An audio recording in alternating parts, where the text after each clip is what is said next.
killing me here, I'm not moving it. No, man. I don't think the Rangers would. All right, we are live, by the way. Just give you a heads up. Gotcha. We just went live. So let me. There it is. All right. How are you, Sammy? Tired. It's like it's what is it over there? It's like 2 a.m. in Slovakia. 2:30, 2:30. basically. All right. Oh. Hey, it's not too bad. Fine. Hey, back in the day, I was getting up at back in the day when I was in Copenhagen, I was getting up at like 3 or like 4. You know, I know, I know the struggle. Don't worry. So Oh. You were living in Copenhagen before? I was studying abroad for a couple of months while I was Okay. in college.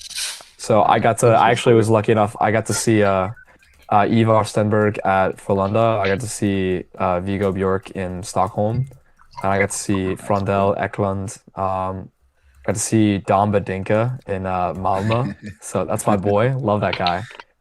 And then yeah, I went to a couple of Finnish games too. I saw Aaron Kiviharju. So, but yeah, it was a fantastic time while I was over there. So, That's cool. but I mean, I don't know what you know about like the stereotypes of American abroad, but it's a lot of drinking. So, Oh yeah. yeah, it was fun Oh, yeah. though. I enjoyed myself, but I also made some good connections over there. So it's good. All right, Gordon is coming in. All right, so we are live. Let me make sure I send the links out. I just put tweets out for it.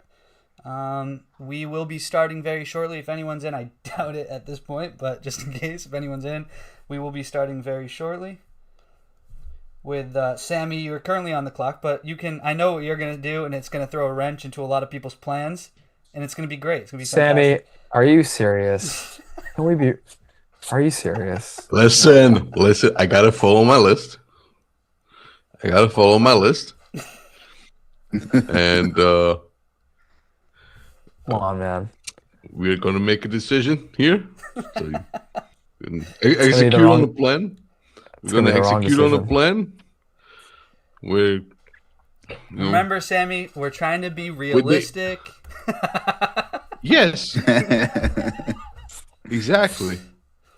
I just don't. I can't see them passing on the great Canadian boy. We haven't gotten Come on there now. yet. We don't know what he's going to do. We All don't right. know what Sammy's going to do yet. I look. I know Sammy. Unfortunately, a little too well. So I know where he's. I know where he's going with this one. So I'll be quiet. All right. We'll see what happens. We lost. Oh Jesus Christ! Hello, Boise. What's going on? What's up, buddy? Good. How are things? The ball. All right. Where's the Rock Man? How's he been? I don't think he's changed.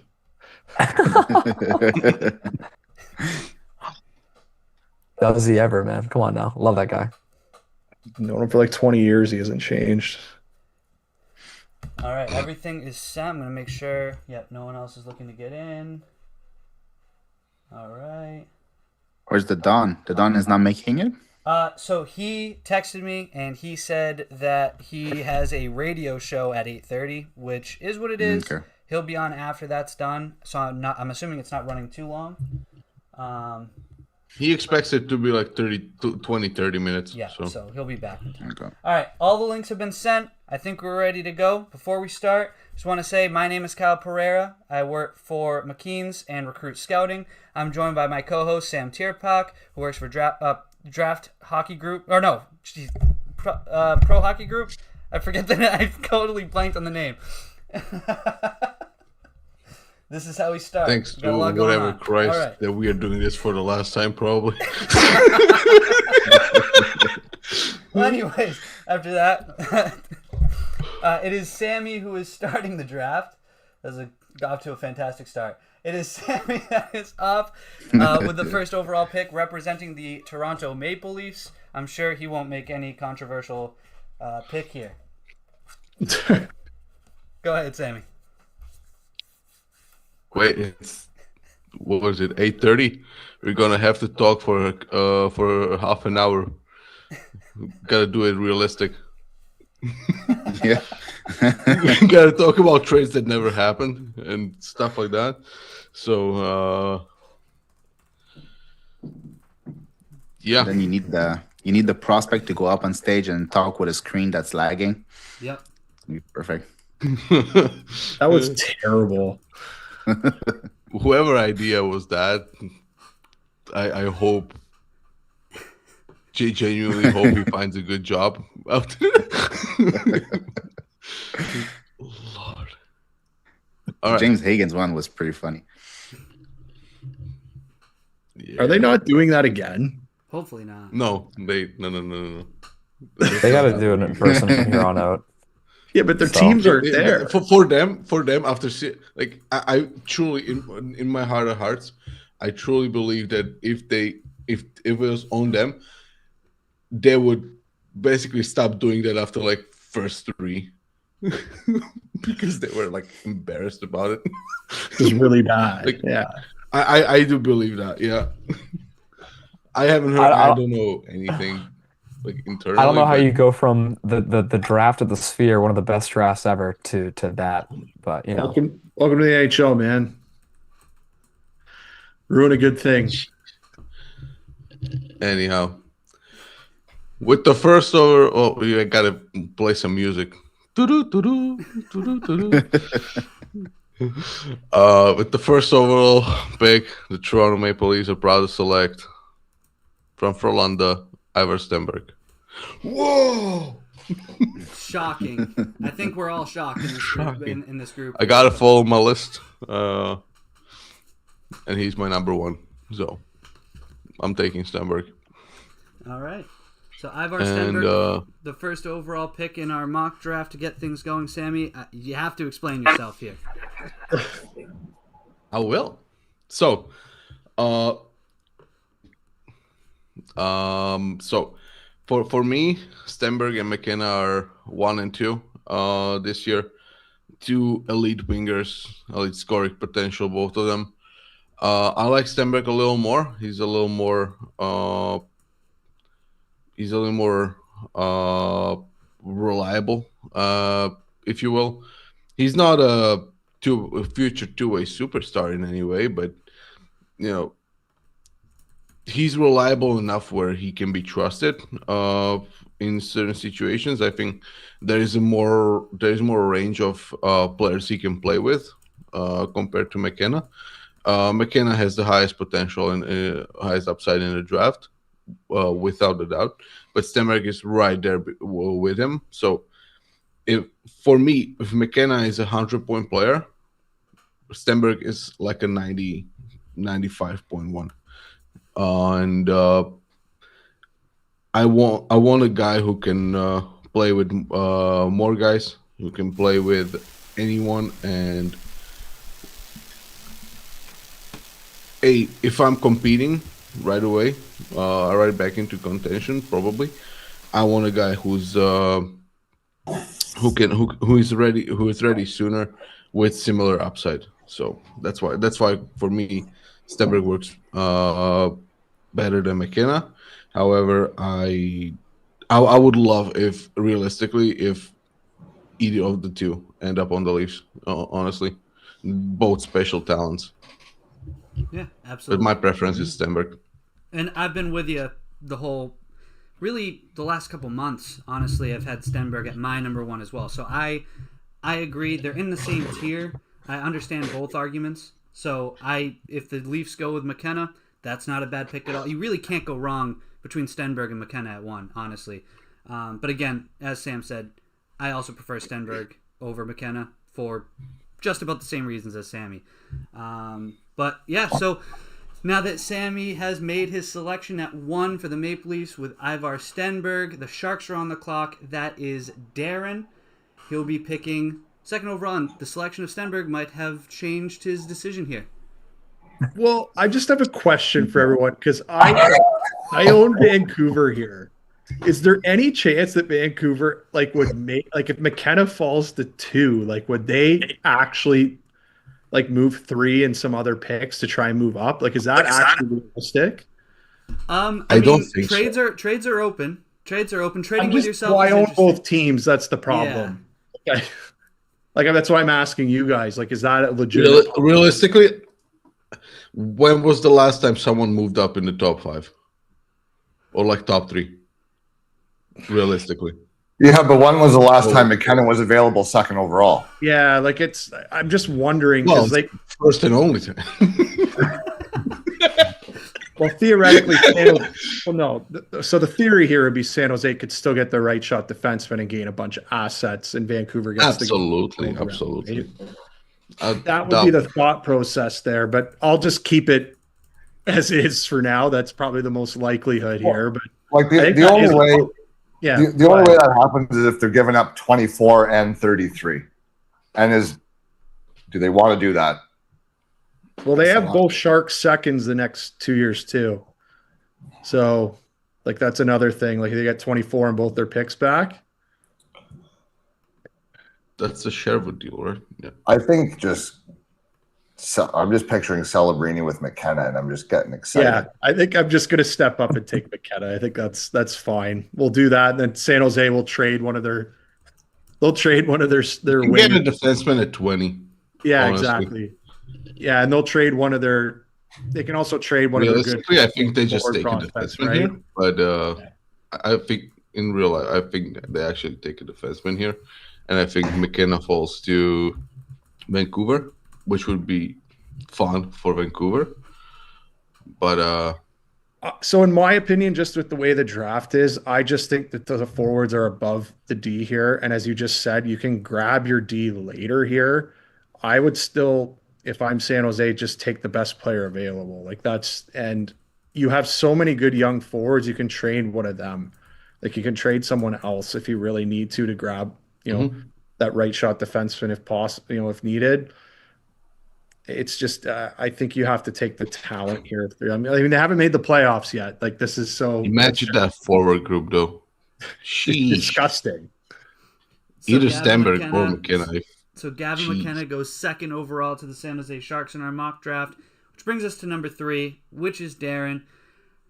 Again, this time representing Vancouver, as we just discussed. Who are you going to take at 3, and give us a little explanation as to why that's your selection? Okay, I'm taking a grain of salt here. It's me picking here. I would take Caleb Malhotra here. They are wanting center play. I am just a little bit skeptical now that they actually are hiring his father as the coach, though. And I'm a little hesitant about that now. But, I mean, that would be my pick. Like, they've been looking for center. Like, even we were talking last year, people from Vancouver, like, that's what they're looking for is center play. Like, they drafted a center last year. They'll want a center this year. It's the best one available, in my opinion. Kind of fits the model of guy they like. And they're in again, kind of a full rebuild type here. I think there's depth in D a bit later in the draft. Like they pick at, I think 24-ish, somewhere around there. Like they can, I think Malhotra is a bit of a safer pick too, in terms of, I think he'll play. I think there's definitely the, good two-way upside here. It's whether he's really the top line center or not, but this guy is going to play. He's a good player. So I think that's who they take there. And then just Vancouver might take some shots here later on. Yeah, absolutely. And with the 3rd overall pick being Caleb Malhotra, that sets up the 4th overall pick for Kareem, who is representing the Chicago Blackhawks at 4th overall. Kareem Ramadan, he represents Elite Prospects. And the last... sorry, I keep misreading things. Elite Prospects Ontario Regional Hockey Scout for the GTHL and Locked On NHL Prospects podcast is the podcast that he is on. He is now on the clock.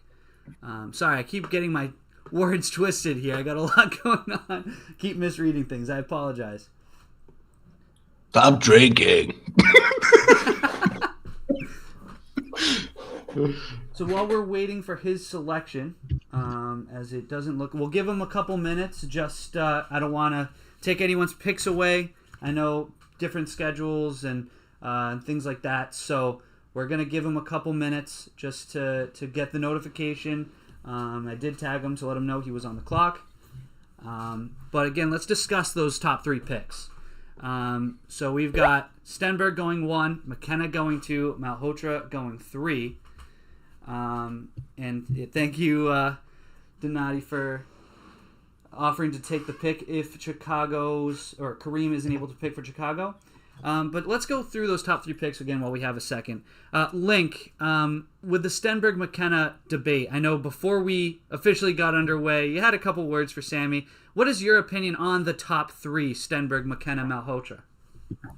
Well, look, and I feel like there's only one person in this call right now who knows exactly where I'm going to go with this. But, I mean, I do think that it's a mistake to take Ivar Stenberg over Gavin McKenna. Yes, I think it was a debate throughout most of the year.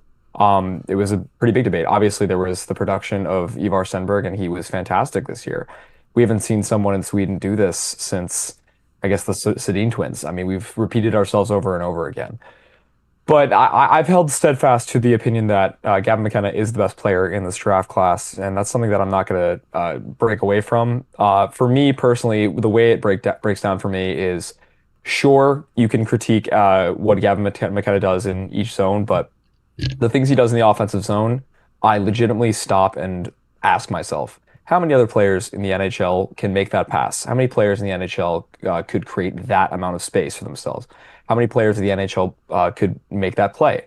And more often than not, that list is less than 10. Sometimes it's less than 5. I see a legitimate star here. You have the perfect opportunity to replace a guy like Mitch Marner, who left in the offseason and is thriving on the Vegas Golden Knights. You are completely in a situation where you can kind of retool your roster and get back to that playoff race that you were just in as Toronto if you can break a few things right. This is the type of player that will do that.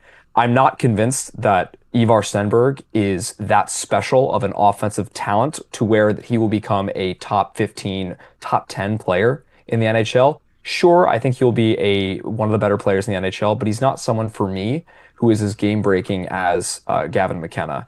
And yes, he does play a more two-way style game, but at the end of the day, these two players are the same height, same weight. So it doesn't make all that, in my opinion, it doesn't make all of that difference. He's not going to be laying people out in the playoffs. That's where the key delineation for me. And I even took it a step further because you did ask me about my top 3, and I'm sorry to ramble on right here, but Kareem's still making his pick. But I even have Caleb Malhotra ahead of Ivar Stenberg, which is something that a couple other people may not agree with. I'd see the potential with Caleb Malhotra, and I do see that this player is probably going to be a number 1 center in the NHL today, in one day. Very fast, very smart, very cerebral player. He's a bigger guy. He's 6'2". Obviously very good NHL bloodlines. This isn't a knock on Stenberg. I think it's more of a situation where I feel like two players have a more favorable sort of development path or traits or tools to themselves. But yeah, that's where I land on that, and that's why I made my opinions known to Sammy before the live. Yeah, fair enough. So no, it's absolutely fair. I think here's the deal with these types of discussions. It's all preference. It's all preference for an individual scout, and Link, you might like something else in players. You might see something else based on your views. I might see something different based on mine. That's completely okay, yeah. And that's why we do this. So I know it's like people watching might be like, "Oh, it's gonna get heated here." No, it's all good. It's completely understandable and oh yeah, all fair points, honestly. But yeah. No, I'm not critiquing. Yeah. Upside, yeah. Can I add one thing to that? And it's just something that I've observed casually, and it speaks to two things. One, every scout, including every person on this call, we all have our individual biases, and this draft is really, really close. And I'm noticing very consistently that the European scouts are preferring Stenberg, and the North American ones tend to prefer McKenna, and that's seems to me pretty consistent. I think that just speaks to how good both guys are, but there is a familiarity aspect to it where we're more privy over here to seeing McKenna, and that's what we're more exposed to. And equally, I'm sure Sam has seen much more of Stenberg than we have. So both players are obviously great, but I'm noticing a trend, like Twitter, wherever else, the people from Europe are very much in the Stenberg camp, and over here we seem to be more leaning McKenna. Yeah, that's absolutely fair. Yeah. Yeah, all fair points. So before we get too carried away, looks like Kareem has not made his selection yet. So we're going to take it upon ourselves, or Donati actually, the prospect Don is in the call. Give it to the Hawks fan. He will take the Hawks pick at 3. So take it away. Hi, I'm Anthony. For this pick, I honestly think that the Blackhawks could trade down, but at the same time, like there's a run of defensemen that could go here. I think that I saw Cam Robinson actually do his mock draft, his post-combine mock draft, and say Keaton Verhoff would go here. You know, I think that if the Blackhawks were up and they took a left-handed defenseman... Can't hear you, Donnie. What? I can hear him. Yeah. Okay. I can't. I can hear him too. I can. Oh. I don't know I what's can going hear him on. just fine. It says I'm talking. Yeah, But no, honestly... I can hear you. He's coming through.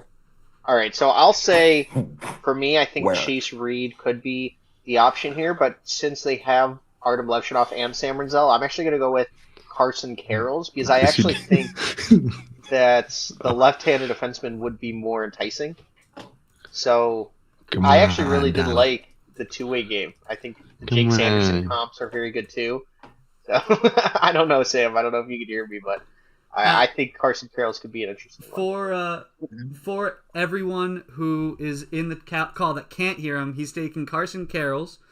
And to the people asking about the updated list, it's the spreadsheet. If anyone's able to send the spreadsheet again in the group chat, just because I'm trying to keep up with other things, that would be fantastic, just so everyone has the spreadsheet available. But yeah, Carson Karels is the call at 4th. I couldn't get all the information stored away in the brain here as you were talking, but I love Carson Karels. I know Sammy loves Carson Karels. Let's go, Gordon. We haven't heard from you yet, so Gordon, I want you to talk about Carson Karels' game a little bit, just so for the people who didn't hear the prospect Don, if you can speak about Karels' game a little bit. I mean, I've been a pretty big fan of Karels pretty much all year. One of the smartest defensemen, I think, in this class. He showed, obviously, some really good offensive potential this year, something that I think many people were a little weary of with him. But he showed some good offensive game this year. Obviously, one of, if not the best, shutdown defensemen in the draft. He's just incredibly good. I really like him. I've had him pretty high for most, if not all, of the year. So I think it's a solid choice at 4. I think he's probably should be, based on what NHL teams like. I think he's our first defenseman taken here. Yeah, he probably should be the first defenseman off the board, or I think he at least has a really good shot to be the first defenseman off the board. Come 2 weeks from now. Yeah, for a question for the group, honestly, if the Blackhawks, I know a lot of people can't hear me, but if the Blackhawks do have the 4th pick and they get the first defenseman, do you think they would go right-handed defenseman or left? So Donati's asking if the Blackhawks go defenseman at that spot, do they go with a left shot or a right shot? Did I get that question right? Left shot. Should be left shot. They go with the best guy, and that's Karels, in my opinion. Yep. Yep. They've drafted more right-handed guys lately. So yes, you go left. But if they think that Chase Reed or Keaton Verhoff is the best guy, I think that that's who they take, the highest guy on their board. It's not like the righties that they've drafted have been lighting the world up to the point that they're irreplaceable, right? And there's no such thing as having too much right-handed defensive depth in your system. That's always a tradable asset. So you can find your lefties or you can find your forwards. So if they deem that one of the righties is the best guy, go with that. Personally, I would agree with Karels. But if they go another way, it shouldn't be anything. It's like, oh, they didn't draft, whatever. If you think he's the best guy, take him. It's still, they're not in a position to be drafting for positional need yet. They still need talent. So I agree with that. I would take the best guy on their board. All right. So that takes us to pick number 5, the New York Rangers. The Rangers are run by Blue Chip. And whenever you are ready, you can announce your selection at 5. All right. Well, Anthony just stole my pick. That's the pick that I didn't want. That's why I didn't want to trade the number 5 to Link. But it is what it is. I never expected Chase Reed to drop all the way down to number 5. Honestly, you want to trade now? No. You know what? The thing is, the Rangers, they have nothing coming up, right? Their system, especially at defense, is like E.G. Emery, Scott Morrow, like Drew Fortescue, Sean Barnhill. So, like, there's no players that fit on a first pair in the future in there. And even at forward, it's not that great, but they have some wingers. Like, they have Gabe Perreault, obviously, and Greentree and Malcolm Spence. But it's not a great pool. So basically, the best player available is the way to go for them. And in that case, I think it's Chase Reed. My favorite defenseman in this draft is Carson Carrolls. I would have taken him. I think he fits better on New York because he's a left shot too. But at some point, left shot, right shot, a forward defense, you got to let it go and just take your best player. And at this point, it has to be Chase Reed for me. All right, so Chase Reed goes 5 to the New York Rangers. Let's go to... Let's see who else is in here I can go to. I know Don was having some issues. Let's go Mark. Mark, do you want to talk about the Chase Reed selection before we go to Calgary? Can you hear me? Yep. Yeah. Chase Reed, I had the pleasure of watching him all season. Great player. Very confident with the puck on his stick. The skating for his size is excellent. Had a great World Juniors, I thought, for Team USA. So yeah, I don't have a problem with that, especially going to New York. It's a nice fit for them. Like you said, they kind of need a little bit of everything. And with the pipeline, especially the forwards and Perreault and Greentree, another player that I got to see a lot of, it'd be a great addition to have someone like Chase Reed join the Rangers for sure. So at 6th overall, we have Puck Empire, aka Panos, who is making the selection for Calgary. So we will wait for his Oh, he just sent it to me. So with 6th overall, they're going to take Viggo Bjork. So Viggo Bjork goes to Calgary at 6th overall. Sammy, I see your face. You have a lot to say, I can tell. Ooh, I like it, honestly. Weirdly enough, he wouldn't be the best guy available. For me, would be Verhoev. But I like it. I think there is a lot of potential there with Bjork to work out as potentially even their number 1 center if Calgary takes him. And I know he's small, but he's built like a fire hydrant. This guy is going to be like 5'10", $190, $195 when it's all like in like 2-3 years when he's fully ready. And like I see a guy like Braden Point in him where it's just unbelievable player, super competitive. Like he can do it all. He's one of the most well-rounded players in this draft. Defensively smart. He competes well above his size, well above his height, and just the offensive potential is incredible. And we've seen that all year long, and especially at the Worlds. His line with Stenberg and Raymond was the only thing going for that Swedish team, which was otherwise, coaching-wise, probably more likely absolute crap. But that top line was the only thing going for them, and Björk was integral part to it. And I love the player. He's not my number 1 center. That's Caleb, but he's my number 2, and I have him well within that top 10. Yeah. That could be a great pick for him. Absolutely. I love They have a bunch Vigo. I love Vigo as well. And to go on, to go off of what you said, and not just Vigo Bjork as a player, but Vigo Bjork as a person. You have to remember these scouts talk to him and the people around him consistently to get an idea of personality. And I know, Link, you're the next pick, so I'll transition to this. You interviewed Vigo. I was there with you at the Worlds in Minnesota. He is a phenomenal kid. Like a genuinely phenomenal kid, super kind, super respectful, and I think that has to resonate with scouts as well when they're having those private conversations. So to go from there with the Vigo Bjork selection, that brings up Seattle. I don't know if you want to add anything, Link, because I know that was one of your favorite interviews there, but you can go ahead and take away 7th overall with Seattle. I won't take up too much time. I know we have like 56 more picks to get to, so I'll just say by saying Vigo is one of the most polite gentlemen I've ever met, and one of the most impressive kids personality wise that I've ever met as a 17-year-old. Great kid. But with the 7th overall pick, this was an easy pick for me. I was between 2 or 3 guys, specifically 3 defensemen, but one of them just fell right to me. Seattle's going to take Albert Smeets here. I really love the player profile with him.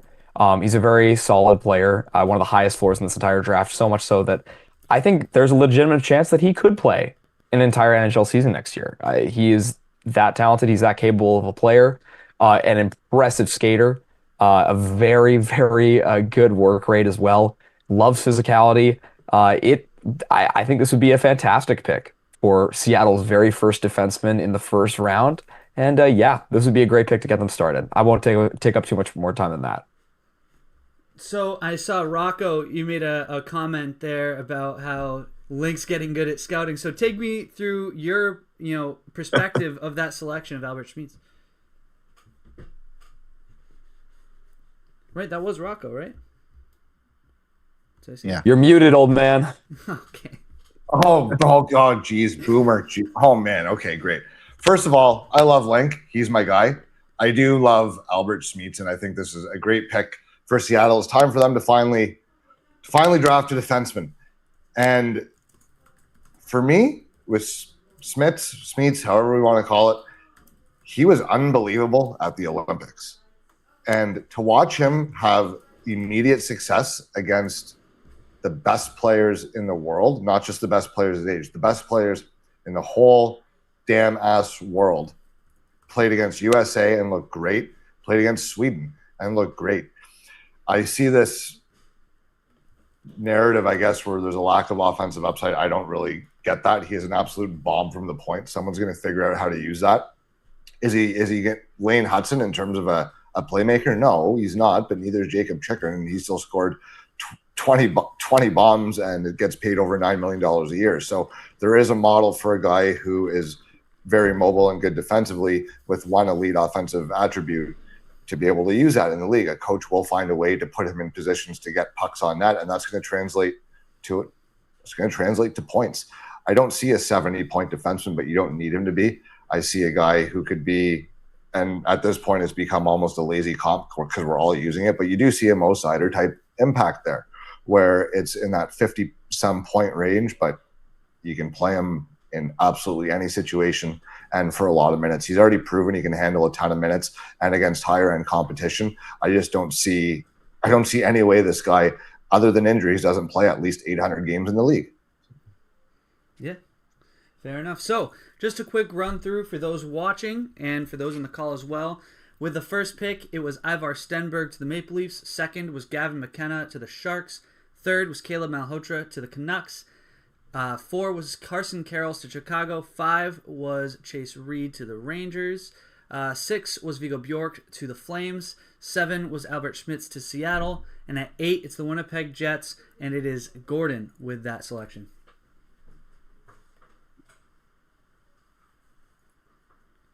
So I was definitely kind of going between a couple different names here, but I think I'm going to go with a little bit of an upside swing on Tynan Lawrence. Yeah, I mean, he was really high on a lot of people's boards. He made his college debut this season, and there was some growing pains, I guess I'd say. But I think still the overall game is a really fast player, really good in transition, has a really good offensive potential. I think it's still very, very evident, even with his little bit of struggles there. But overall, I still kind of believe in him. He's still definitely very much my top 10. I think I have him as my third ranked center, but I think he's still really good. So that's why I have the Jets taking. All right. Thank you, Gordon. So Tynan Lawrence goes to the Winnipeg Jets. And I want to touch on Tynan Lawrence just a little bit. So Tynan Lawrence is one of those guys, and Gavin McKenna as well, is one of those guys that went to the NCAA, didn't perform up to expectation, right? And that's why McKenna, for a little while there, was losing traction at first overall on a lot of people's boards. And so when you look at that, and you look at guys who have come before as well, Celebrini. Remember when he went to the NCAA, and there was a lot of conversation about whether he should be the first overall pick on his draft year. We actually had a conversation about this in the recruit scouting group chat at one point, and that was the NCAA is a very difficult league for these 17, 18-year-old kids to be going in and performing right away. And Tynan Lawrence falling down boards on that transition, a lot of that has to do with how tough the NCAA is. So it is absolutely an upside swing for Tynan Lawrence, but it could pay off as a good one as he adjusts to the NCAA pace and really figures out his game, because he was really good in the USHL, and a lot of people saw that. And at one point, he was number 1 on Corey Promen's list as well. So that's a great selection, in my opinion, for the Winnipeg Jets. Even though I'm not as high on Tynan Lawrence as a lot of people, I do see the upside, and I understand the pick. Which takes us to Florida's selection, which is Tom Zuby. I'm pretty sure Zuby said he can't do it because he's out doing something right now. I know Link said he's willing to pick up the slack if Zuby's not able to go. It's called having a job. Yeah. Zuby's out. Being an adult. Yeah, out with the QMJHL guys. I know he was just recently hired, so he's got a lot on his plate. The draft just happened as well, so he's got a lot going on. But if he's able to make the pick, that's perfect. That's great. We love Zuby here. If he's not, I know, again, Link, before the stream started, said he would pick up the slack. I can't play the audio because I don't know what he said. I don't want to risk it. I hope he doesn't send an audio message with his pick. But while we wait, what was that? Turn your audio off for 10 seconds and see what he says. So I can turn the audio off on the Zoom, but the live stream itself won't mute. So that's what I'm not going to... Put him on the spot. If he's canceled, he's canceled. Who cares? So no. Nothing like that. It's nothing like that. Yeah, no, it's nothing that crazy. It's just, I don't know what he said. But let's see. So if he doesn't, while we're waiting for that decision to be made, we'll wait another minute or so. Just a quick run through. It was Stenberg at 1, McKenna 2, Malhotra 3, Carroll's 4, Reed 5, Bjork 6, Schmitz 7, and Lawrence just selected at 8 by the Jets. Werhoff fallen, eh? What was that? Keaton Werhoff is falling. Yeah. Actually, while we're waiting, Sammy, let's hear your opinion on Keaton Verhoff falling. I mean, there's a couple of guys. So Verhoff is the clear one that has not been selected yet. We've also got Oscar Hemming, Ethan Belchetz, Jopi Berinen, Ryan Lynn, among others, still on the board. Obviously, again, Verhoff's the one who sticks out the most. But yeah, let's hear your thoughts on Verhoff falling and the odds of this happening in the actual draft. I don't think that will happen just because of the package that Verhoff brings. I can see why he fell here, based on preferences of you guys here, but I don't see it happening. Like the range where Verhoff might go is one of the biggest from this top group. Outside of maybe Bjork, because who knows? Like, will anyone select him in the top 10? A 5'9" guy? I don't know. They should. Will they? Maybe. but he can go as high as 2 and as low as Nashville, and neither would surprise me. I would I would be surprised if he falls to Nashville, but in real life, but he can potentially even go 2. I wouldn't put it past Sharks to pick him. He's someone I think they will like to have long term. Depends on what happens on the draft night. If they trade down or whatever, if Vancouver wants to move to 2 and secure a forward, that might be something that happens. We talked about this. It's very possible. But maybe they'll just pick their guy at 2 and move on, right? So All right, we'll see what happens. And still nothing from Zuby. I like Verhoff. Yep, still nothing from Zuby. So we're gonna pivot to Link here with the 9th overall selection. Again, Verhoff still on the board to see who the Panthers take here. Yeah, I'm not gonna leave this up to interpretation. Keaton Verhoff is going to go here. I mean, like Sammy said, I think he's too high of a potential player to be left around too late. I don't think he'll make it past pick 6, honestly, on draft day. That's how highly I think teams probably think of this guy. Right shot defenseman, 6'4". I actually did a very big scouting report on Keaton Verhoff in the middle of the year with McKeens. So I've seen a ton of this guy. I will say, I don't have him as my number 1 defenseman. I don't have him as my number 2 defenseman, but I don't need a magnifying glass to say that this guy has a ton of potential. It's not every day that you get a guy like this who is an offensively gifted defenseman, who is putting up 20 points in the NCAA in his freshman year before he even turns 18, at the height that he's at the weight that he's at too. Sure, he needs to engage. Sure, he needs to engage more physically. He needs to get better at skating. First of all, he's got to take better defensive angles. One of the things I notice all the time is you can tell that this guy used to be a goalie. His knees kind of go inward a lot during his play. He's not fully getting the strength that he needs to out of his skates, but I'll be damned if he doesn't have one of, if not the highest upsides of anyone in this entire draft. And I will debate anyone to the day I die about that. Florida's getting an incredible player here.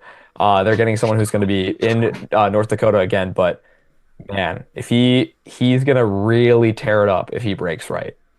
Yeah, and I know a lot of Lightning fans who would not be very happy with this result in the draft. That's for sure. So that just which ones, Kyle? All of them. Tell us more. Me. I mean, I have guys watching. Which I wanted to bring this up earlier, but I have guys watching from the Lightning group chat that I'm on Twitter. They're all saying Sam's hilarious. He's been on point with everything so far. So you've got fans in them, Sammy. Just wanted to point that out there. Don't ruin it now. I ain't signing anything.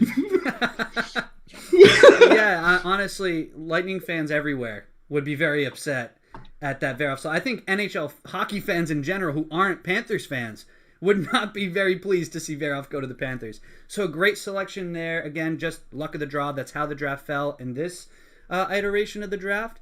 Which brings us to pick number 10 to round out the top 10. It is Nashville, which is once again Gordon on the clock with the 10th overall pick. Go right ahead.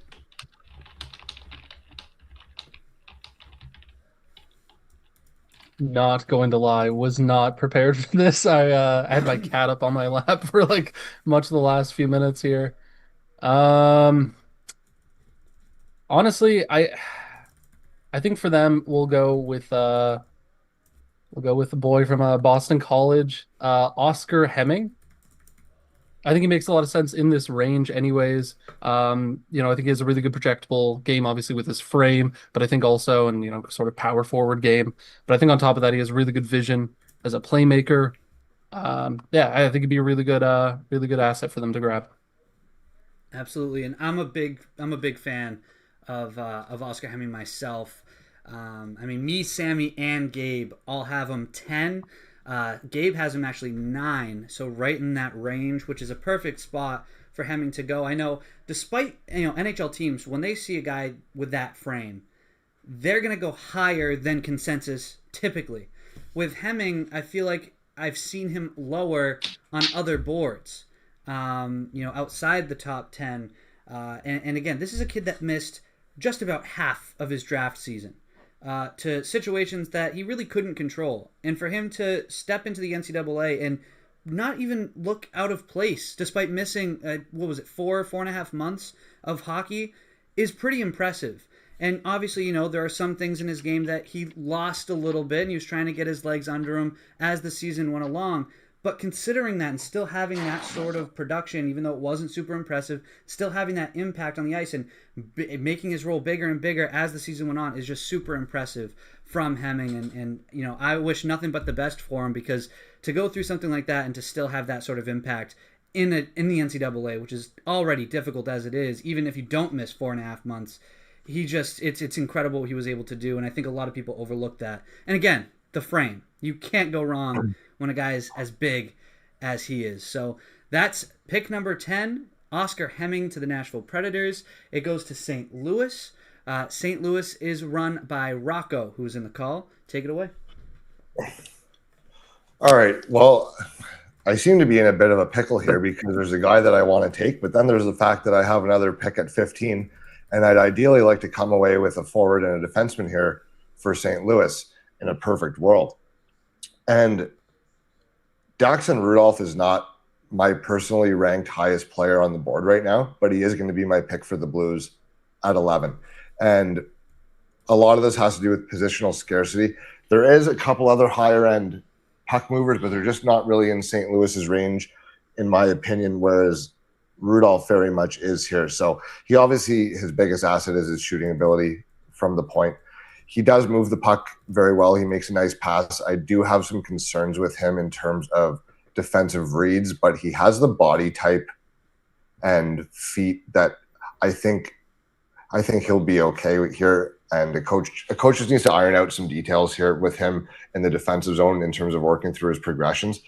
But when he does have time, he does make a really nice pass. And obviously the shot's undeniable. He put up a ton of goals this year. So just based on the fact that these are highly coveted players positionally, the right-hand defenseman, especially as he projects as a guy that could hopefully run their power play. They don't have really power play quarterback guy in their system coming up. So it does fill a massive void for them. The fact that he's a righty also doesn't hurt. So I want to take one of the bigger forwards here. However, based on what's on the board, there's going to be one left for me in my next pick anyway. So let's do this in backwards order, and I'll take the defenseman first with Daxon Rudolph, simply because he was left to me.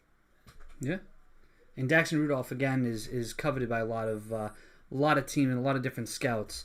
And Sebastian, who's joining the call now, has the 12th pick with the New Jersey Devils. So once he is officially in, Sebastian, you can take over as soon as you are ready. Indeed, I'm here right on time. So this is a pretty easy selection, I think, at this point. It's going to be Ethan Belchets to the New Jersey Devils. They need size, they need a power forward, and he's clever enough to play with guys like Hughes and Heishier. I think he'd be a real nice fit there in New Jersey. Yeah, and he was the next best player available, the best player available after all the selections taken. He was ranked 9th by both me and Sammy and 12th by Gabe, which are the rankings that we have in the sheet. So he had a consolidated ranking of 10 amongst those three, putting him right on the money or just past where he's ranked at 10. So let's go with Blue Chip. What are your thoughts on the Belchett selection for the New Jersey Devils? I think it's great. I think it's one of the elements that they need into their lineup is to add a little bit more grit, a little bit more size. The guy is a big boy, right? We were at the combine, me and Prospect Don this weekend, and yes, he's 6'5", 230, but he looks like it all day long. Like he's massive. So he's going to be a guy who's going to move a lot of air on the ice. He's going to get into the front of the net. He's going to make plays. He skates well enough for his size. I think it's a fantastic pick. At number 12, there's a lot of value in Belchets. And with the 13th overall pick, it's the New York Islanders. So Gabe is the one who signed up for the Islanders. He is not able to make it today, but he did send me a list of who he wanted. Let me pull it up now. Where is it here? We'll just wait for tomorrow. It's okay. So his Isle shortlist went all the way down to, he sent 4 names. It's the 4th name that's still available. The other 3 were already taken. So with the 13th overall pick, the New York Islanders will be selecting Wyatt Cullen. So Wyatt Cullen goes 13th to the New York Islanders. So let's go, Sammy. What do you think about the Cullen selection at 13? I know, look, we both know Gabe, big U.S. guy, right? But what are your thoughts on all Cullen guys at he said were Americans, right?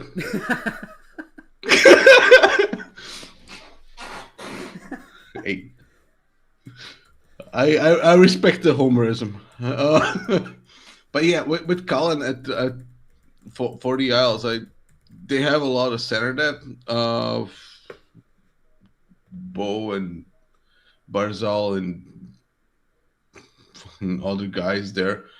Just having a guy who can skate like Colin can would be huge. He's not even close to best available for me personally, even as far as wingers go.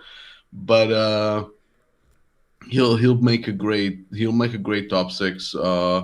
And I have some worries with him off the puck. He kind of is a bit of a lazier player, if you will. But compared him and a guy like Nordmark, who I don't even think is going to be an NHLer, which is a shocking take. But I think Colin has a lot more to give. I trust him more to develop that side of the game. Yep. And so that takes us to pick number 14, the Columbus Blue Jackets. That's Sebastian once again. So take it away whenever you're ready. Who are you taking at 14th overall with the Blue Jackets? Yeah, there's some nice options here. Personally, I'm eyeing 2 guys that are a lot further down these rankings in terms of the consolidated number. Both Liam Ruck and Xavier Villeneuve are pretty appealing to me in this range, but Columbus, I mean, look, we heard that call out from the coach that they need players that actually try and care, and I think that if we're going along those lines in terms of a highly competitive player, we could go for a competitive big guy, but I don't think size is the concern, honestly, in Columbus. I think it's more the mentality, the heart. So you know what? Give me Xavier Villeneuve. He's special. He's a hardworking kid. I remember the top prospects game against the USA top or the NTDP, or the top prospects. He was the hardest working guy on the ice for like every single shift he was out there. He's a player I have a lot of respect for, and he's a risk in this range. But Columbus has stayed middling in the pack by always kind of going safe with their picks. They need swings, they need upside, and especially to be able to potentially learn under a guy like Zach Werenski. I think that Xavier Villeneuve could be land in a much worse environment. Also, one where there wouldn't be the pressure on him to end up being a number 1, and I think that could actually go a long way for his development with some patience. And I think when he that makes that transfer over to the NCAA, that we're going to see pretty similar scoring to both Lane and Cole Hudson from pretty early on in that collegiate career. Yeah, and I want to go back and talk about the because you brought up the consolidated rankings, which I wish Gabe was here because I would have loved to hear what he had to say on this topic because I have him 11th, Sammy has him 12th, Gabe does not have him in his top 100. And that's 101, I believe. Down. Yeah, that's what knocks him down the consolidated rankings, which is why he's out of the range here. But he's not really out of the range. So I would have loved to have Gabe on and talk about it because he said he could talk about it for ages. So that is a fun little thing there. But Villeneuve, I think that's a great selection at that spot. Certainly not off the board. Although some might disagree, but he's not here to defend that take, so we're we're gonna move on. Of course, he's not. Make a comment here about him. So this is a player where there's going to be some teams that probably really like him, and there's going to be other teams that might not have him as do not draft. Pretty it's much. possible. And I lean on the other side of that. We talked about the biases that we all have. I was a goaltender. I hate playing with these guys. I can't like it. I'm sorry. The guys that turn the pucks over at the blue line all the time infuriate me. And that's my issue with him. However, you cannot get away from the fact that he does have elite ability to transition the puck. He can do things that some of these other D cannot do. So it would be a tough pick for me to make, but I mean, if you're okay with that risk with him, because the reward is really high if he does hit. Yeah, for absolutely. sure. Yeah, and also I know through conversations with both Darren and Rocco over the years, these are the styles of players that I know I'm a lot higher on than you boys are. But it's going to be interesting. I mean, look, I had my hits with both Lane and to a lesser extent Cole Hudson that I was very high on in their draft year. And if this is the one I miss on, that's okay. I like this profile of player, and I see enough similarities in how they approach the game of hockey, how they move the puck from their own end. And yeah, you're totally right. He makes a lot more mistakes in the breakout than Lane Hudson did, for example, and that makes him a lot more frustrating and like tear your hair out kind of player to watch at times. I just think that he'll probably need maybe a year or two more development than either Lane or Cole did to reach the NHL, but I think he can certainly still get there. He has both the IQ and the intensity, I think, to problem solve long term. And look, if he has to do 3 or 4 years in college to get there, I'm fine with that. But college is getting better and better and better every single season in talent. I think it's going to be a great place for him to develop. And hey, he's going to BU, and they have experience with exactly this profile. Like if you're willing to wait it out, I think you might get rewarded with it. Like that's fine. It's just like, again, this will just be a guy be a little bit. He's not a do not draft, by the way. I would still draft him. It's just I'd be a little bit lower on him, kind of later in the first. That's all. No, you have your biases. That's completely fine. And I hate small players. I genuinely despise them. Lynn, Villeneuve, and Blale are the only ones in my ranking among defensemen who are like below 6'1". So I get it, but I made mistake on being low on both Hudsons and some other guys as well, just because of the size thing. And I kind of learning from those. I'm like, where's the potential with those guys? Absolutely. Now to get to the next pick, 15th overall is St. Louis. It looks like we have a trade. Or is that official? I don't wanna make it. I'm just asking him. Oh, okay. So we may have a trade. Let's it's a done deal, let's get Gary up here. Anyone have his number? So is that a done deal? Do we Trade get a to done deal in here? announce. You're gonna like this. Yeah, it looks like we have a done deal as long as both GM and obviously Blue Chip, you sent it in. Rocco agrees. We have the 17th overall pick, which is the LA Kings, and the 49th overall pick for the St. Louis Blues, 15th overall. So let me send this to the group here. So they trade up. So Rocco, go ahead and make your selection while I adjust the sheet here. It's me. It's me that's gonna make the selection since I'm moving up. Sorry. Yeah, Blue Chip. It's okay. All right. Well, honestly, it's hard to believe that he's still there. But at number 15, I'm going to take Malte Gustafsson. Just a giant, smooth skating, almost 6'5". I think he measured 6'4.5" at the combine. A guy who defends really, really well. A guy who's physical, who's pretty aggressive in the way that he plays. Can move the puck really well on the transition, and has a little bit of potential offensively, not that much. I think some people like him more than I do offensively, but I just feel like he's the perfect minimum top 4 type of player for the future. And since the LA Kings have, again, not much, I think like on defense they have Bruce Devics and Jacob Vorak and Woolley, so not that much. I think adding a guy like Gustafsson is going to help a ton. Yeah, absolutely. So Malte Gustafsson goes 15th to the LA Kings after a trade up, which means the Blues now pick at 17. It puts Washington up on the clock at 16. Washington was Whitaker. Whitaker was not able to make it. Link said that he will pick up the slack of that, I believe, right? You said you would pick up the slack on those selections?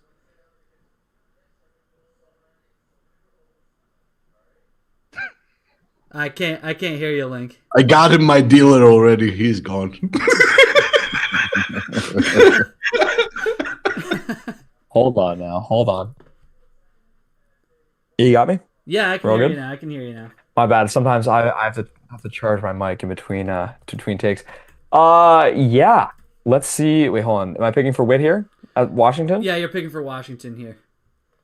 Gotcha. Awesome. All right. So this is tough because I have a conflict of interest because obviously there's a player that I want the Flyers to take a little bit later on, but I'm kind of tempted to just take him now because the Caps they do kind of need a couple things, but I totally believe that this is a team that like first and foremost is going to be taking best player available. They've done it the last few drafts. It's paid off very, very well for them. I've been a big fan of the last few forwards they've taken, and I think their defense is in a position where they are able to take a forward with this pick.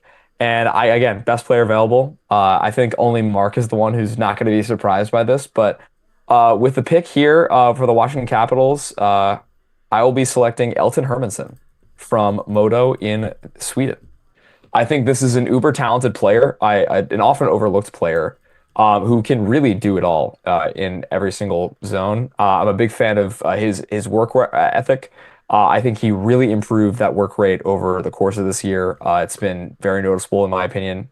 He is an incredible shot. I think he's one of the top 5 best shots in this entire draft. And he's one of the most cerebral players that I have seen come out of Sweden this year. He is phenomenal, very smart player, someone that I see really going higher than expected on draft day. I could see this guy going as high as pick 10. And I think that's not unreasonable to say. And to have Washington have him here at pick 16, that's a steal in my mind. I think there's a couple of players that went ahead of him that I would rather personally have Hermansson. But yeah, I think this is a really good pick for Washington. I think he'll fit in very well, and he's going to be just another piece of tremendous scoring depth that they have. Absolutely. Yeah, Elton Hermansson is someone that me and Sammy are both higher on than Gabe once again. Seems to be a consensus thing going right now. Eventually we'll get to one where I'm lower. We'll get to it when we get there. But that puts the Blues back on the clock at 17th overall. Rocco, will you make your selection? Or are you looking for another trade? Well, yeah, I don't see any takers. I would like to move down again and pick up another second rounder if I could. I'm very much still within a tier of guys that I'd be equally comfortable taking. However, I am going to make a selection, both in the interest of time and in the interest of nobody has offered me a trade. And this would have been my pick at 15 anyways for St. Louis. So in terms of GM asset management, if anyone needs my resume, that's puckbunker@gmail.com and I can send it over. So I'm going to take Oliver Suvanto here, who I'm a massive, massive fan of. I have been since probably the first shift I watched him at the Holinka. Thanks, Link. I agree. Excellent pick. And he is someone who is frankly dominant at times. The offensive numbers don't pop off the page.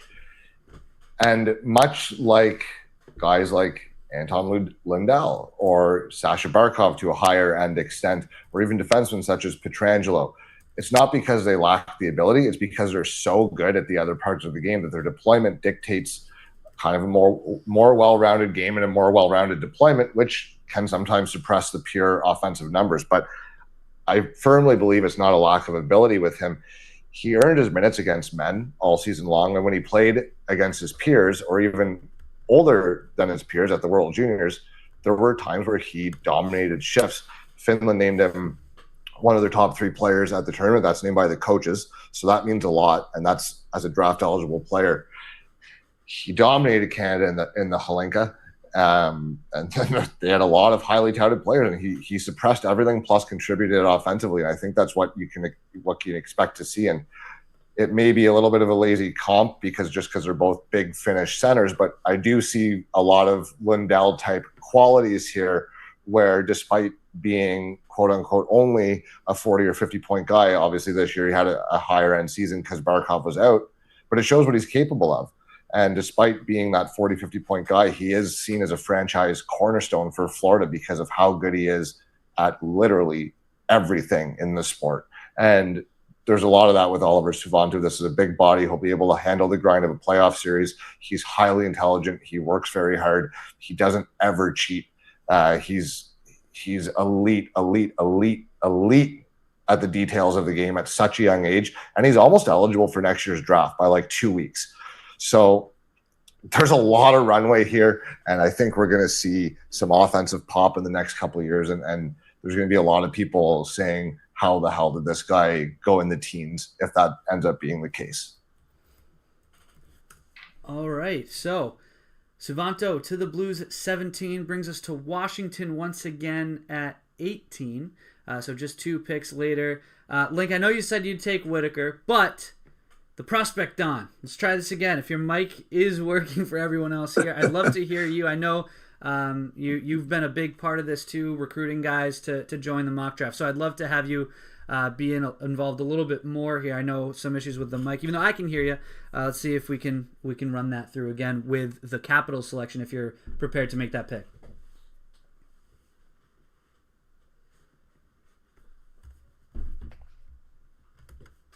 Never mind. He just left the call. No, he's. Oh, never mind. He's on here. Now I can't hear you. I Can't hear you. I can't hear him either. Can't hear him at all. I was one of his big defenders.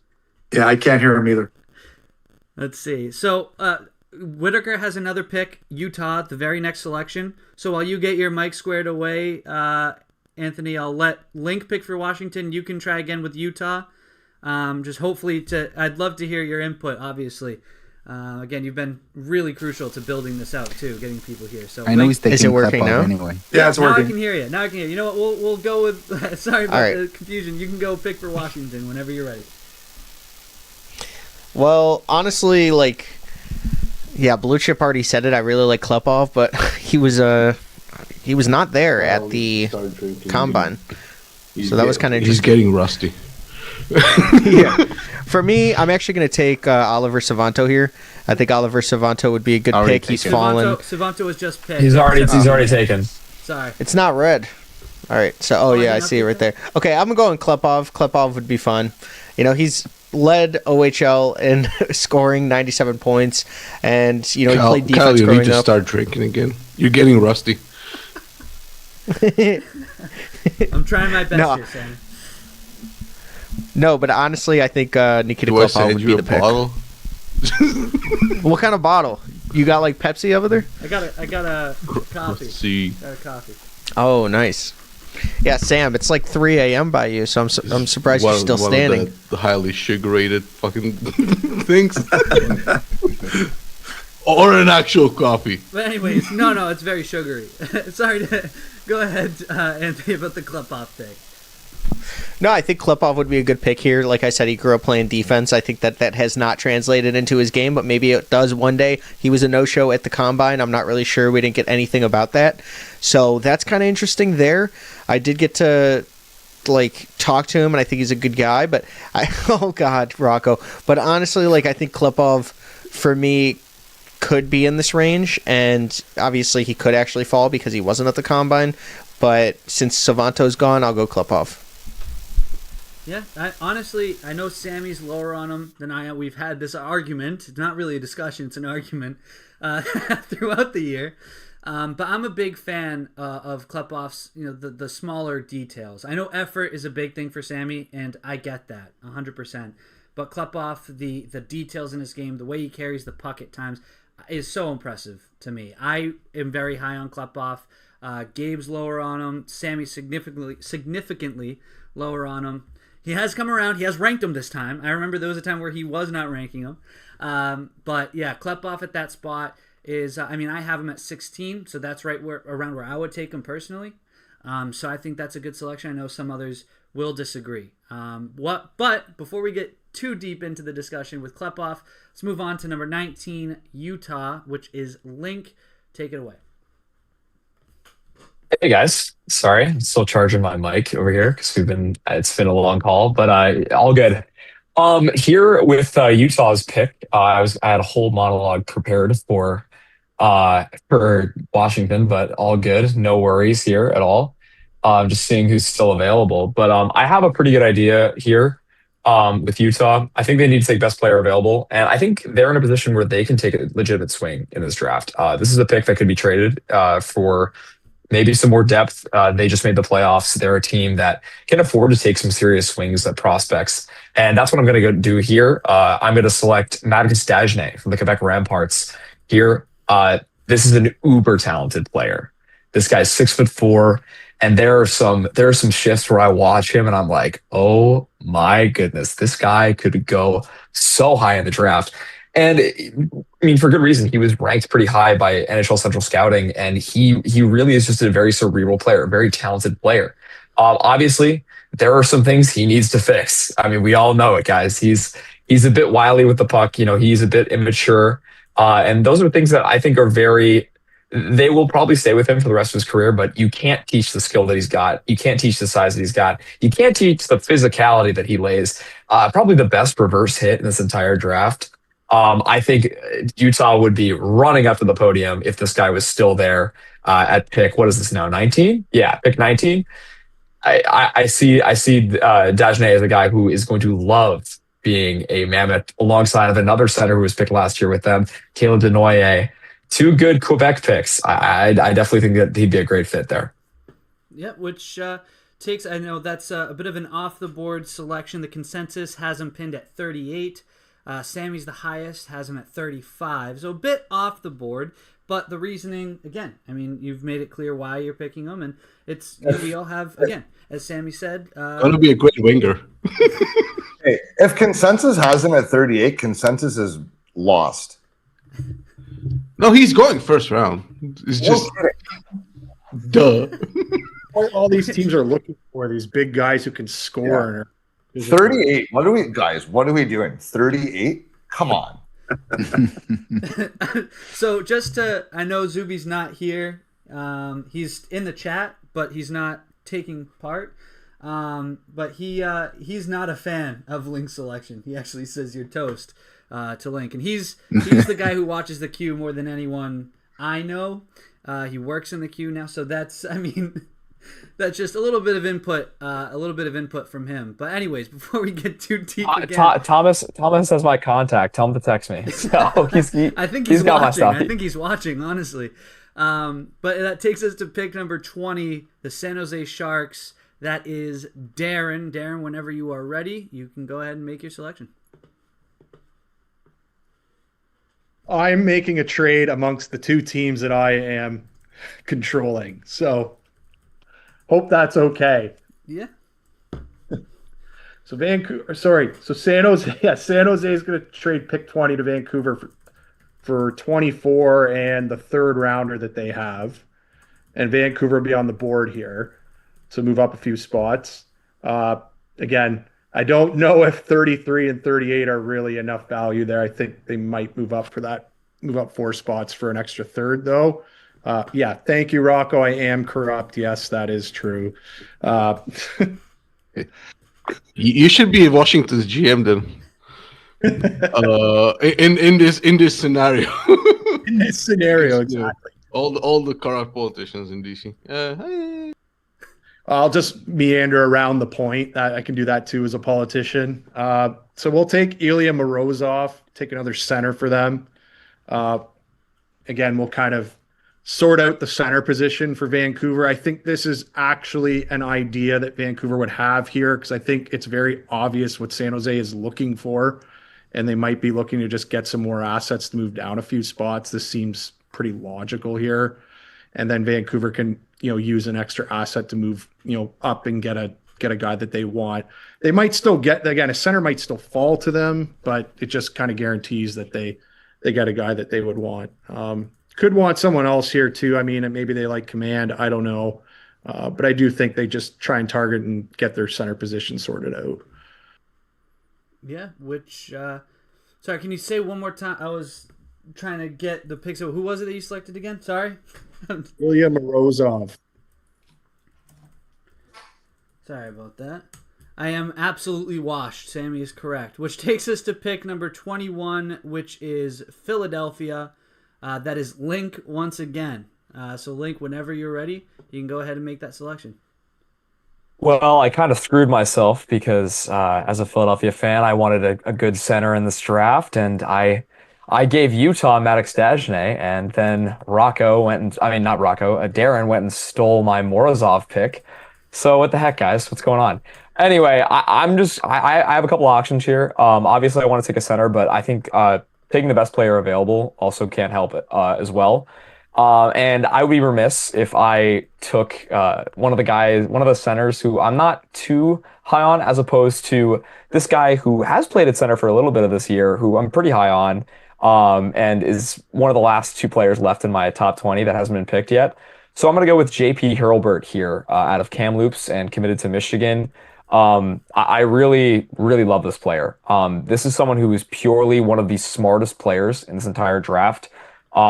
Just pure work ethic. One of the best guys at freezing goalies. He's going to be a very good scorer at the next level. Obviously, he's going to play a depth role, being in the middle six, maybe creeping up into a top six, and he's already supplanting a very good top nine, as we saw in the playoffs. But I really am a believer in the player. I think there is a bit of a project here. He's going to take a year or two at Michigan, but those are going to be very worthwhile development years for him. I do see a lot of criticism about him sometimes, but at the end of the day, I really do believe in the player. I think he's one of the smartest guys in the draft. Takes hits well sometimes, and yeah, I'm a very big fan of what he can bring. All right, that takes us to pick number 22, which is represented by Puck Empire. He is going to take Ryan Lynn at 22. So, Gordon, we haven't heard from you in a little while. Take us through the Ryan Lynn selection, how you feel about that at 22. I don't know how to feel about Lynn. He's one of those guys. I know Sammy agrees with me on like a Rasmus Sandin type comparable for his game. That's kind of how I feel. I think he's really smart, really good IQ, but I'm a little worried about how exactly he'll translate at the NHL level. I know I had some people earlier on in the season who were really high on his offensive game. I'm really not that high on it, to be honest. I think it's good, but I just don't think it's I don't think it's as explosive as some people were hoping it was. Yeah, I don't know. I like him overall though. In this range, I think it's a really good range, but personally as the player, yeah. I got my question marks. So with the 22nd pick, Pittsburgh takes Lynn. 23rd overall is Boston. That is Kareem. I'm going to, again, give him a minute, see if he can make it in to make that selection for the Bruins at 23. In the meantime, we're going to revisit the picks. So Stenberg went 1 to Toronto, McKenna 2 to San Jose, Malhotra 3 to Vancouver, Carroll's 4 to Chicago, 5 was Reed to the Rangers, 6 Bjork to the Flames, 7 Schmitz to the Kraken, 8 Lawrence to the Jets, 9 was Veroff to Florida, 10 was Hemming to Nashville, 11 was Rudolph to the Blues, 12 was Belshitz to the Devils, 13 was Cullen to the Islanders, 14 was Villeneuve to Columbus. 15 was Malte Gustafsson to the Kings. 16 was Hermansen to the Capitals. Suvanto went 17 to the Blues. Klepov, 18 to the Capitals. Dagenet, 19 to Utah. 20 was Morozov to Vancouver. 21 was Hurlburt to Philly. And again, Lynn to the Penguins at 22. And for the 23rd overall pick, it's Boston. Again, I know someone said that they would pick for Kareem if he's not able to. Yes. Yeah, so I know his guys inside out, so I have a good sense of who he likes. This pick would be on the block. I'll give it a minute to see if anyone sends in a trade offer here. But there's two players I have in mind that I know Kareem likes a lot. I'll be going in one of those two directions if no one comes in here.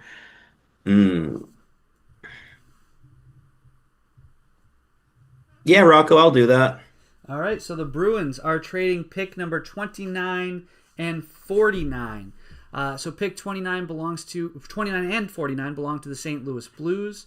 So they are trading up and taking over for 23rd overall. So Rocco, whenever you're ready, go ahead. Yeah, so this is obviously the pick that I acquired earlier by moving down a couple spots and now use it to move back up a few. Which kind of takes me towards there's a few guys left in this tier, but I just felt like the tier that I had in mind would run out before 29. So I'm going to be more than happy to take Alexander Command here for St. Louis. And they've drafted some highly skilled wingers over the past couple of years. And obviously I took Rudolph earlier, which gives them a power play quarterback of the future, ideally, if things progress in the right direction. Suvanto and Command, if you can come away with those two centers here, I think you're going to be pretty happy. These are two guys that definitely project to play a lot of games in the league. Command actually has somewhat of a similar profile in terms of being a good detailed two-way guy. So it's obviously the type of guy that I like and that I value. He actually showed me a lot more offensive creativity towards the end of the year. I thought that took a really big step for him in the second half of the season. And notably at the U18s, where I thought he was absolutely fantastic and actually drove the majority of the play for his line there with Hermansen, despite him getting probably more of the accolades. I thought Command was unbelievable. So he's a guy I've liked more and more as the season's gone on, and I questioned the offensive tools earlier, and I have less questions there. And I think they just got, St. Louis comes away with 2 out of 3 center spots in their top 9 filled with Suvanto and Command. So I'm happy with how that worked out. So with the 24th overall selection, it's the San Jose Sharks. That selection belongs to Darren. Darren, whenever you're ready, you can make your selection. I'll sit here a second, see if anyone wants to trade up as well. No, right. It doesn't look like an A mark. Tough crowd. I make a trade with myself last time, so. Yeah. So while we're waiting, I'll give a couple seconds to see if anyone wants to make a trade. While we're waiting, the top picks available, or top players available, are Joel Piperinen, Tommy Blale, Adam Novotny, William Hokinson, Seamus. I'm going to butcher this last name. I know I was told how to pronounce it. I can't remember. Again. Try it. I dare you. No, that's right. Sam, you got it. Simas Ignatovicius. There you go. And Jack Hextall are the next 6 best still on the board for 24 for the Sharks. Okay.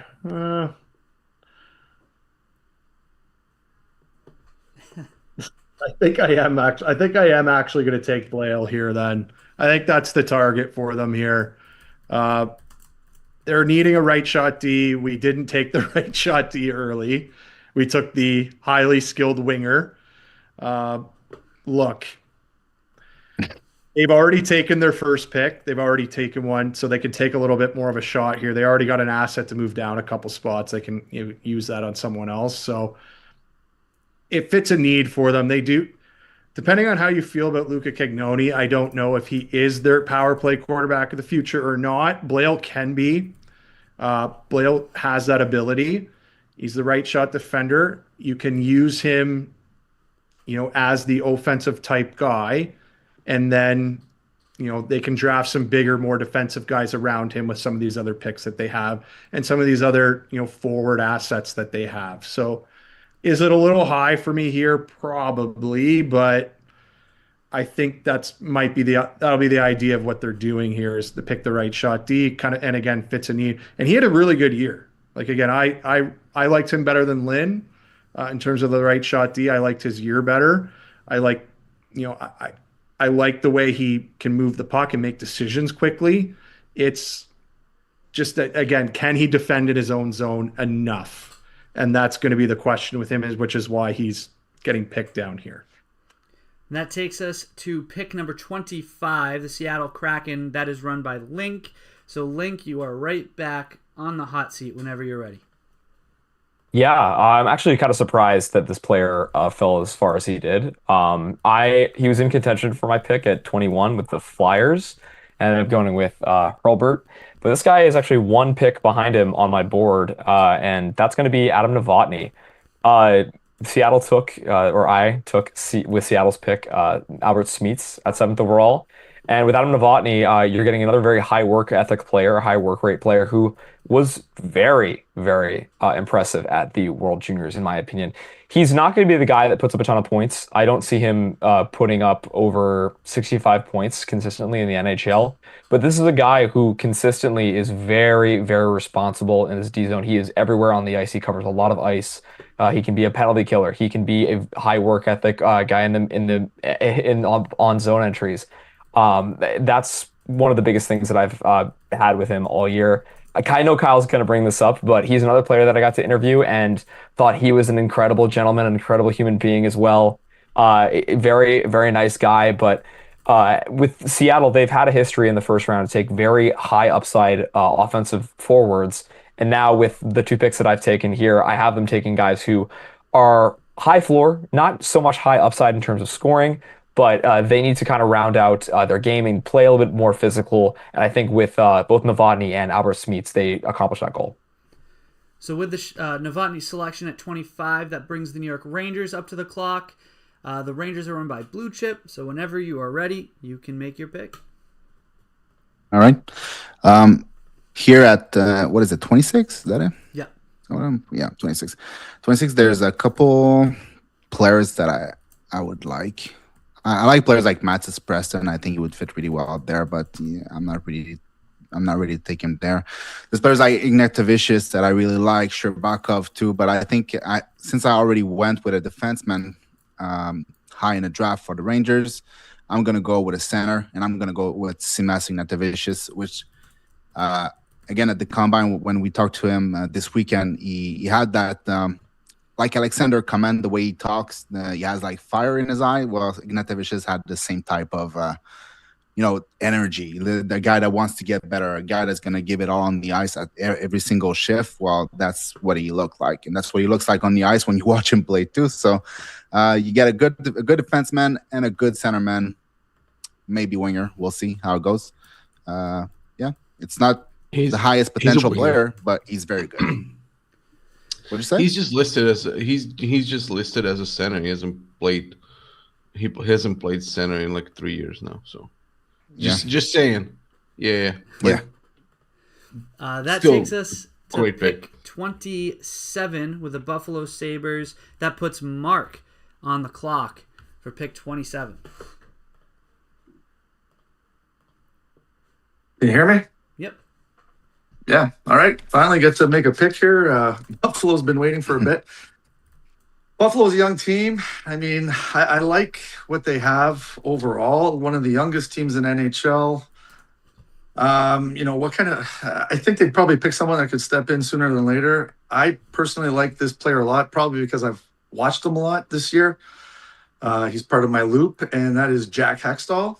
I like everything about his game. 6'1", played really well in the USHL this year.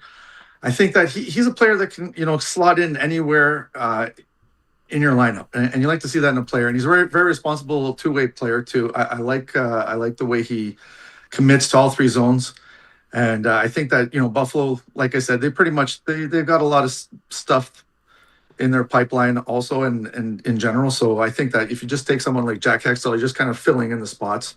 So I'm going with Jack Hextall for the Buffalo Sabres here. All right, perfect. That takes us to pick number 28, which is the Montreal Canadiens. Again, Zuby is at work. So the pick will go to the prospect Don. Anthony, whenever you're ready, if you would like to make a selection for the Montreal Canadiens at 28th overall, you can take over whenever you're ready.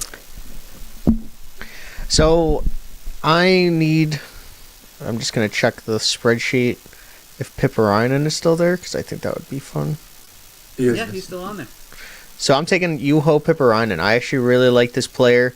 He's just somebody that I've always liked. I think that he has really nice shutdown upside, and 6'4", right-handed defenseman don't grow on trees, and I actually think that he played well at the World Juniors. I don't know why he got scratched during that bronze medal game, but I thought that was a little interesting decision. Me and Link were talking about it then, and I still don't understand. But for me, like, Juho Pereira is one of those guys that I think that the Habs can continuously just pick up right-handed defensemen. They've done really, really well lately. They have Dobson. They have a bunch of defensemen. But I think if you're picking at this value, I think it would just be smart to just pick up another right-handed defenseman there. Yeah, absolutely. Which takes Blue Chip might disagree, though. That takes us to pick 29, the Boston Bruins. That would be Kareem, which means that Sebastian will take over and make the selection here at 29th overall. Totally. So this is one of the players, actually probably the player I would have selected at 23rd overall anyway. So happy with that trade down a little bit, mirroring what happened with Rocco to begin with when he acquired that same pick that got flipped, still getting his guy after the trade down with St. Louis earlier. This is going to be a guy that I know is a lot lower in this consolidated ranking. I had to scroll a long way to find him, but I'm a big fan. And considering that Boston already employs his almost unanimous player comp, this is going to be Maxim Sokolowski, the giant out of the London Knights. I think the Boston Bruins would love him. They are never afraid of going big.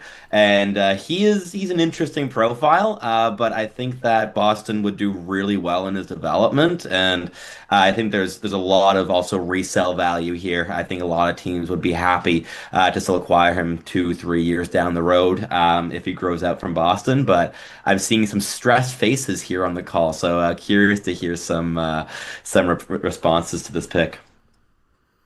Yeah, go for it. Anyone wants to speak up? We have a couple seconds here while I get everything in order.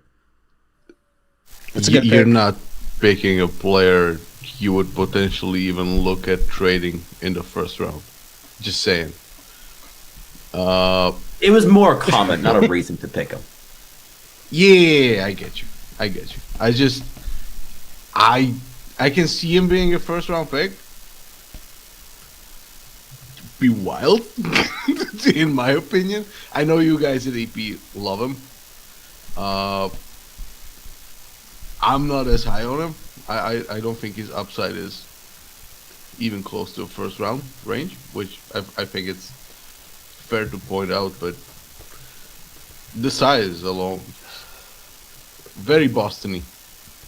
Yeah. Look, very, very, very Boston-y, especially if they fall back a little, get another pick. Yeah.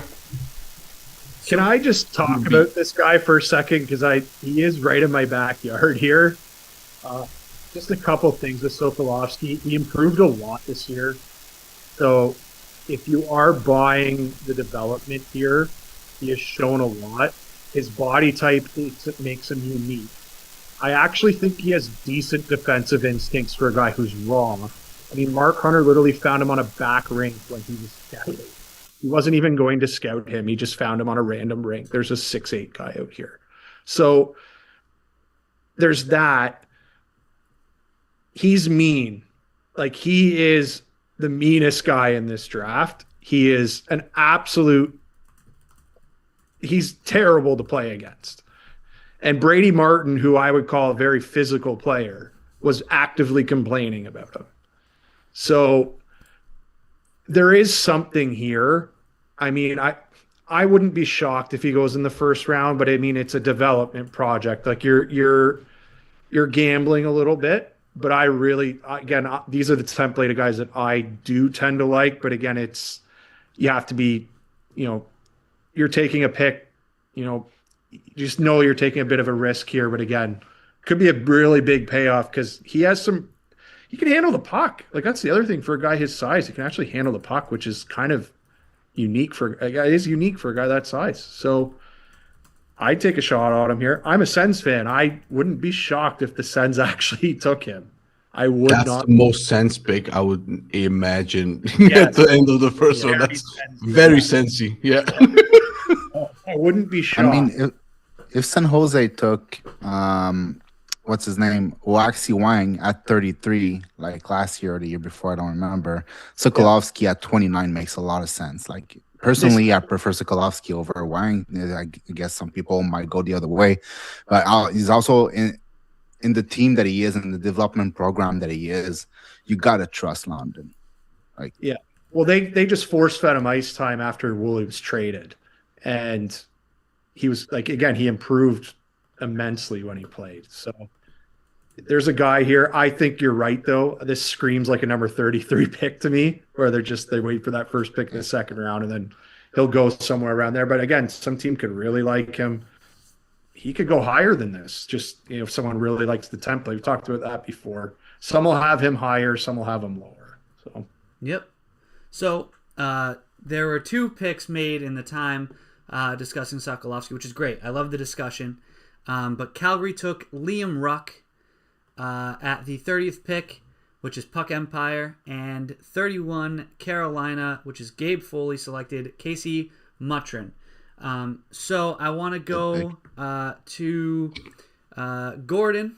I'm not catching you off guard here. I know you stepped out for just a second, so I hope I'm not catching you off guard. But Gordon, if you want to talk about the Liam Ruck pick for a second, and then with the Casey Muttrin pick, I'll go with let's see.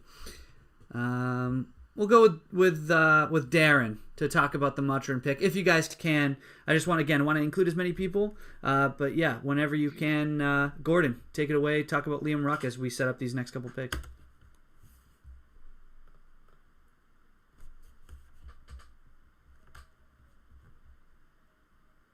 You're muted. If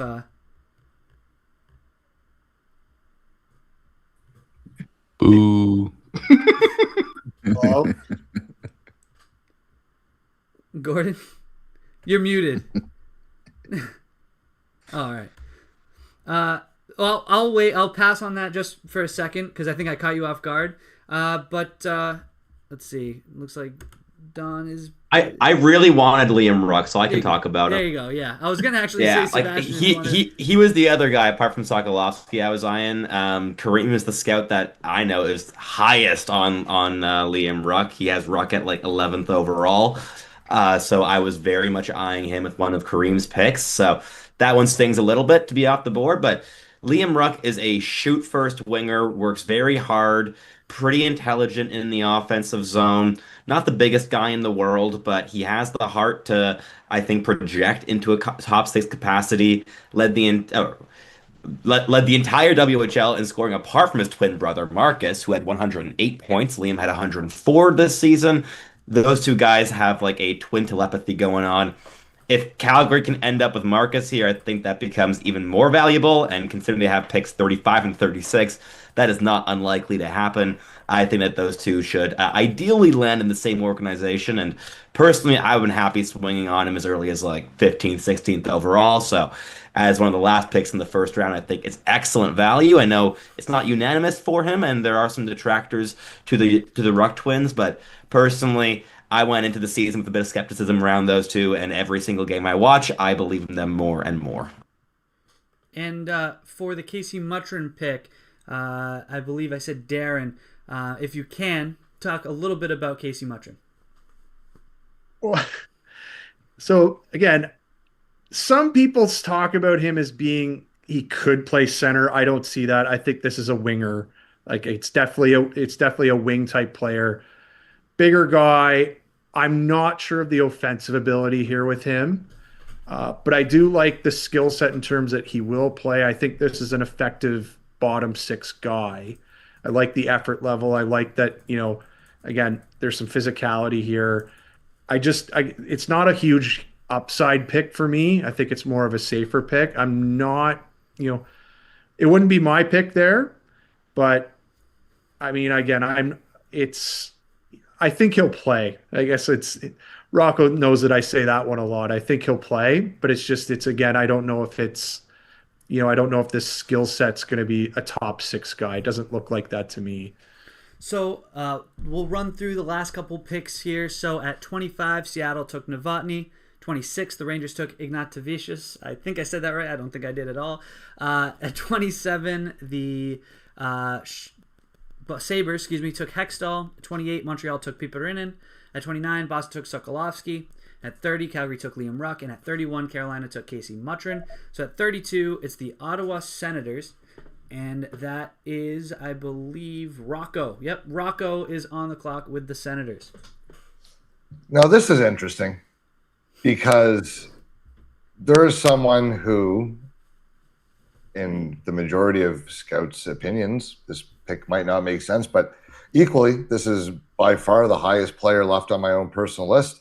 And the Ottawa Senators, unfortunately, due to Pierre Dorion, are not even allowed to trade this pick. They have to make this pick. It's the only way they got it back. It's not allowed to be traded.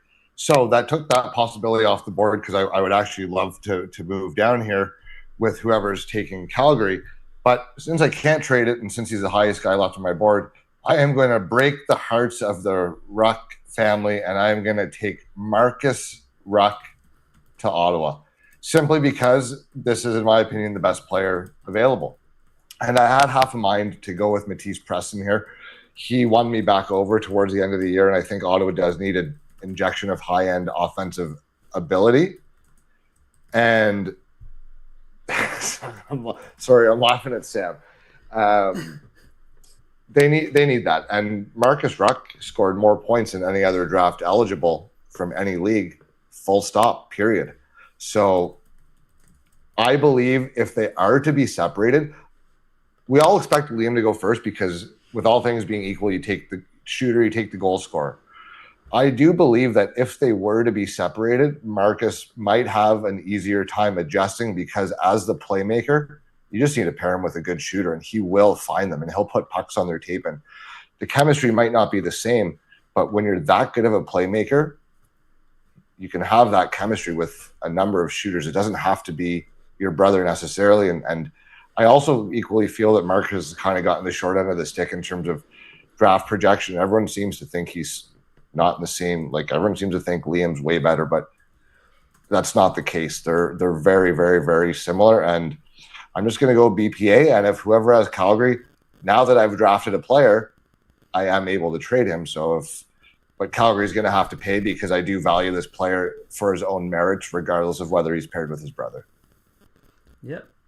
So that takes us to the start of round number 2 with the Vancouver Canucks kicking things off for day 2, or what would be day 2 of the NHL entry draft. That brings us to Darren for pick number 33. See you tomorrow. Pick number 33. Who are you taking? It's Darren's pick at 33. I think you're muted, so there you go. Sorry about that. No, you're good. Sorry. Okay, so we've targeted our center ice position with the Canucks here. So we're going to get them a guy who can score some goals, Nicholas Aram Olsen. I like that as the 33rd pick here. I like him a little bit better than Preston. That's just my opinion. I think there's a little more consistency in his game here. Preston with me, a few too many turnovers, a few too many weak plays, in my opinion, that I've seen this year. However, I will say this, that Preston has improved later in the year. I did the game did improve a bit. Aram Olsen, I like the work ethic on the boards. I think he can score. I think he's actually quite skilled. And he has a little bit of a physical component to him. I think if you put him with some good centermen, he can score some goals at the NHL level. I mean, look, Vancouver's got to get some skill in their system here. So, I mean, they're just going to be taking shots here and guys they feel have some high ups. I think Aram Olsen provides that, but also, there's some other abilities there too. That takes us to pick number 34, which was Kareem, which means Sebastian. you are now on the clock for the Chicago Blackhawks at pick 34. Absolutely. I will wait a minute here to see if there's any trade offers, but I do have a player in mind. But considering I'm picking again at 37, it might be worth moving down and taking a risk that my guy falls in this range. But I think Chicago has quite a few needs or helpful pieces that could be acquired in here. I think first and foremost, they could certainly add a bit of size at forward. I think adding a little bit more skill at forward would be helpful too. You can never surround a guy like Bedard with enough skill and talent. And I do have a player in mind that is at forward, but considering I'm not seeing any trade offers coming in here, I'll just make the pick. And not the biggest, but not the smallest guy in this draft class, but a player with a whole bunch of upside and probably the best puck handler left on the board is Jackson Cover. I'm dipping right back into the London Knights pool here. This is a player, again, that we like a lot at EP in general. I think that for Chicago, this is a guy that could pair with a variety of players already in that lineup. I'm thinking of players like Frank Nazar, Oliver Moore, could both be pretty good complementary pieces. And he's a player that I've liked a lot this season, and especially seeing in the playoffs how well a guy like Jackson Blake is faring, even when the intensity is rising. I think Jackson Cover has a bunch of runway, and considering he's on his fourth year on skates right now, the upside here is really, really high. Absolutely, and I 100% agree with the whole upside thing. Knowing that he's barely been on the ice and he's already playing at this competitive of a level, and not just fitting in, but doing as well as he is, it's incredible, honestly.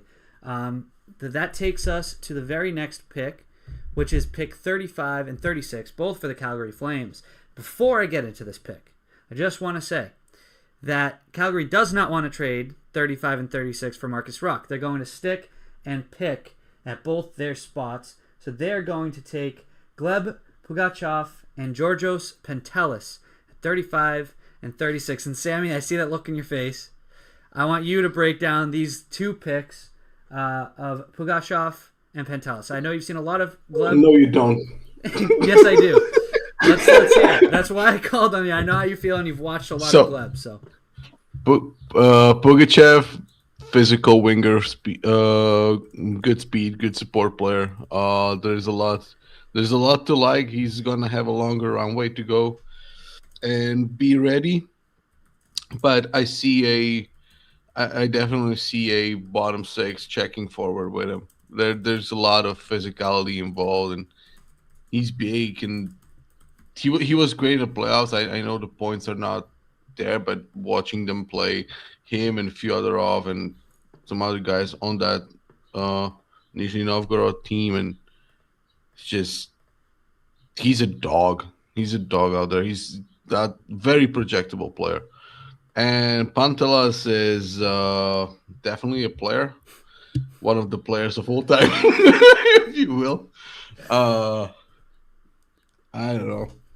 I don't really like him personally.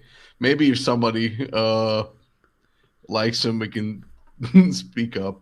But I don't like him much. I don't like him much. I don't think there is much there to obviously he is I'm trying to be nice. I'll take over just to paint He's it. Involved. Just to paint it into He's a involved. perspective. Just to paint it into a perspective where it's not mean necessarily, but just to put it in perspective, Pentelis was not ranked in the top 96 for Sam and 100 for me and Gabe. So he was not ranked. He's not even in the sheet for me to cross out. So just to put it kindly, he was not ranked by us. That's probably the kindest thing I can say. Which takes us to Chicago, which again was Kareem. So Sebastian, you are up. Yeah, right back on the board here. Again, I think Chicago could certainly use a bit of help on the blue line. I personally not the biggest fan, or not the highest on the remaining defensemen in this range. That being said, what else?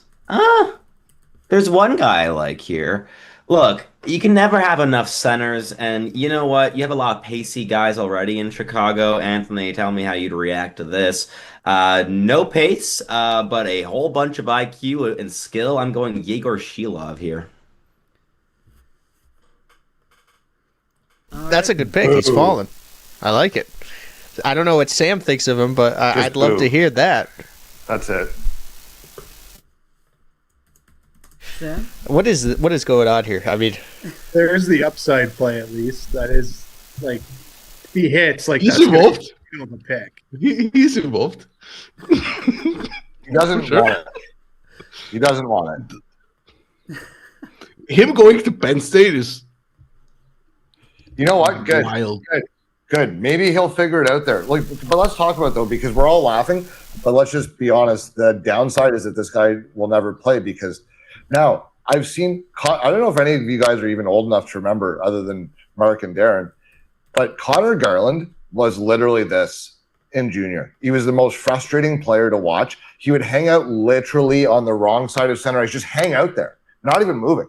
And I would watch him, and I'd be like, "How is the guy this fucking good? This goddamn lazy?" Like, I'd lose my mind watching him. Well, he decided one day. That's the thing about defensive play and effort level. He decided one day that he's going to stop hearing the criticism about the effort level, and he's going to actually make that his calling card. Connor Garland's a hard-ass player to play against. And this guy was literally, I don't know if he stepped a shift inside of his own zone in this the years, multiple seasons I watched him in junior. But I watch a guy like Shilov, and I always try to remind myself of Connor Garland because with effort level, it is a choice, and defense can be taught. So if Shilov hits, you're looking at a very high upside player because there are less than 5 guys in this draft class who can shoot the puck like that. And he has good enough size, and he makes a really good pass. So the tools are there. This could just be a guy who's way better than everyone in that league, and he's bored, and he doesn't care. But it also could be a guy who never plays ever in the league. So I think the second round is the right spot for him. And you got to be willing to burn a pick to do it. But you can't win the lottery unless you buy a ticket. So, And Chicago's had so many picks in the last few years. Like, they've got to take swings. I think if any team's going to do it, it's got to be a team with a bunch of these selections, too. it's the right team to do it for sure. And adding to that, like going to Penn State with all this, like having Godowski as the coach and having that high tempo style of game that they have, which good for college. I'm not sure how projectable it is for most of the guys there, but like, is he actually going to pick up the pace once he gets there? Like, he's surrounded by all these guys there. There's a lot of potential, as Rocco said. So, incredible potential. Just is he willing to do it? So that's the big thing. As we were discussing the Shilov pick, Seattle put their selection in. This is Link, who had to step out of the call, but he selected Brooks Rogowski. And then following that up was Pittsburgh. Puck Empire took Ryder Cali at 39. So Rogowski goes 38 to the Kraken. Ryder Cali goes 39 to the Penguins. We haven't heard from Blue Chip in a little bit. So Blue Chip, if you want to break down the Rogowski and Ryder Cali picks, feel free. Let's hear it. Yeah.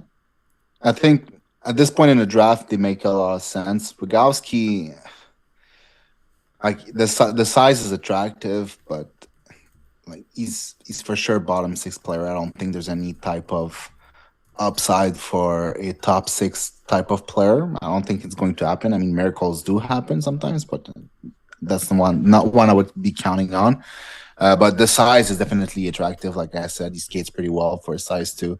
Just the skill level is just okay. In the hockey sense, it's just okay. Ryder Cali, I like a little bit more than Rogowski. Actually, I think he does a little bit of everything well. He forechecks well. He's pretty intense. He's like Jackson Cover. It's another guy that came from the Cayman Island, which is kind of weird to have 2 guys from the Cayman Island in the same draft. But decent size, decent speed. He has some offensive instinct in there, more than Rogowski, I would say. Yeah, I think they're both good pick for where we are in the draft, especially in this year's draft where it takes a pretty significant drop after a little while. Yeah, which takes us to pick number 40. Thank you for that breakdown. Pick number 40 is Florida, which is one of Zuby's picks. Because he's not able to make it again at work, I'm going to go to the prospect Don. Anthony, if you want to take the Florida selection at pick number 40, feel free. And the spreadsheet's updated. I promise. The spreadsheet is updated, so we won't run into the same problem again. So whenever you're ready, you may pick for Florida at 40. Has McKenna gone yet? Let me see. For Florida, since they have already taken Verhoff, which he fell, I'm not going to go defense here. Actually, I'm going to go Dmitry Borishev. I feel like that would be a fun one. They need a goalie. I know that Sam is high on Borishev as well. I think I don't know if he still has him in his first round, but I think he definitely is somebody the goalie that could go as the first goalie off the board. So I think Dmitry Borishev, I kind of comp him to like little bit of Wayne Gretzky and Jonathan Quick, somewhere in the middle there. So I think that Borishev would be good. And I'm really upset that I made you pick for Florida. That just ruined my night, actually. That's 2 picks for Florida that I just hate. So thanks for that. Which brings us to pick 40. I really wanted Borishev. The more I see him fall, the closer he got to the Tampa pick, I was ready to strike, and you had to shatter my heart. That's all right. Tampa doesn't need anything. I mean, they're just going to steal teams' prospects. Maybe. I mean, they don't have a goalie, so really. I mean, Menigan's decent. Like, Vasilevsky is okay, but yeah, Vasilevsky's for all sure. right, Anyways, 41 is the Vancouver Canucks. We've got Darren on the clock. First of all, let me tell you about the goaltending this year. I don't think they have the top 3 guys that they did last year. I do think the top guys last year were better. But there's a lot of interesting goaltenders this year. I think there's going to be a lot of guys go here kind of end of the second, third, and fourth here that are very interesting, types. There's some big guys, there's some athletic guys. They just all kind of have something they need to work on. I'll be honest with you, I'm not as high on Borishev as a lot of people are. I think he's good, but I think he's in a tier with a couple other guys. So he's not a clear first rounder for me.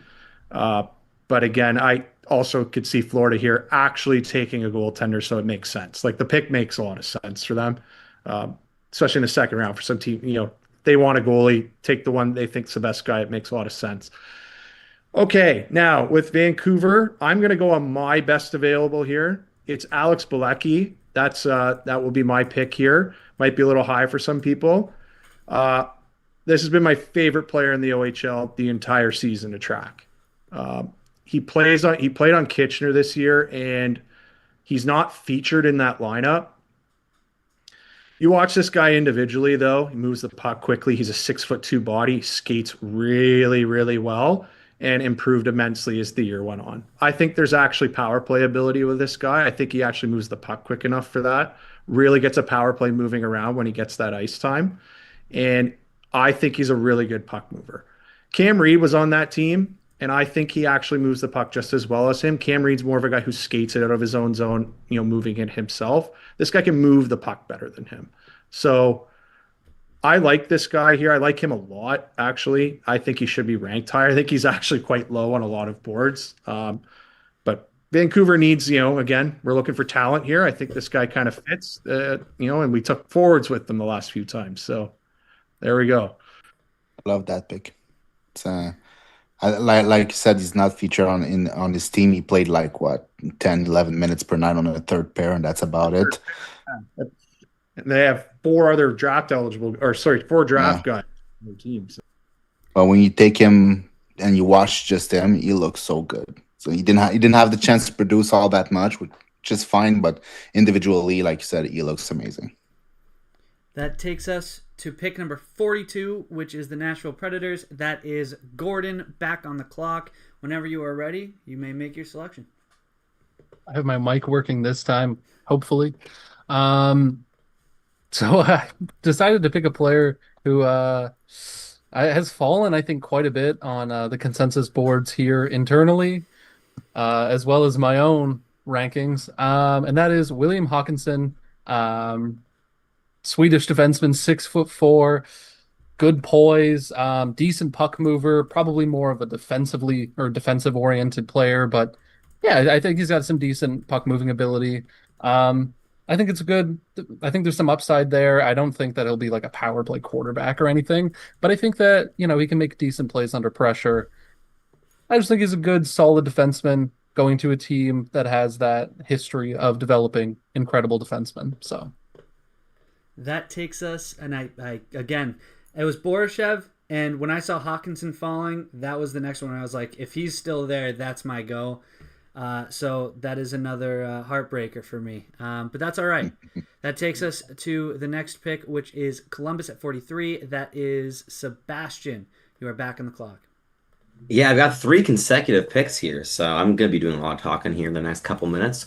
At 43 for the Columbus Blue Jackets, the first pick I made here was Xavier Villeneuve, so small defenseman. I'm going to go with the inverse here. I'm going for a big forward profile that Columbus likes a lot in terms of players that they've drafted in the past and acquired via trade. I'm going with Rudolph Spurscounds here. Big centerman, plays hard.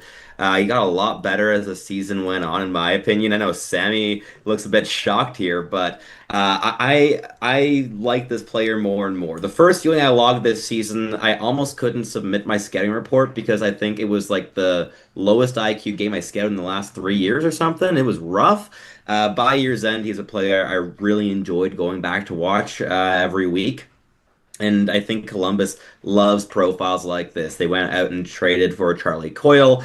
They already have guys like Dmitry Voronkov, who is, of course, mostly a winger. But in terms of play style, in terms of blend of work ethic, size, range, puck protection ability, net front skill, these are types of players that Columbus likes. And again, after a guy like Villeneuve, who's 5'10" on a good day, I think going for size up the middle is not a bad choice here for Columbus. That takes us to pick 44. Sebastian, you're right back on the clock with the New Jersey Devils. Yeah, again, I'm going for a bit of a different profile than I had with the first pick. I had Ethan Belchets there at 12th overall, and I'm sticking it forward considering that there is just a wealth of talent on the blue line still in Jersey. We'll see if they trade anyone and if that changes, but for the time being, I think forward is where they need help, and I'm going for a faller here. I'm going for skill. Give me Mathis Preston. There's a lot of risk here, but in terms of just pure dynamism, puck handling ability, wicked shot, like probably top 5, top 6 in this class.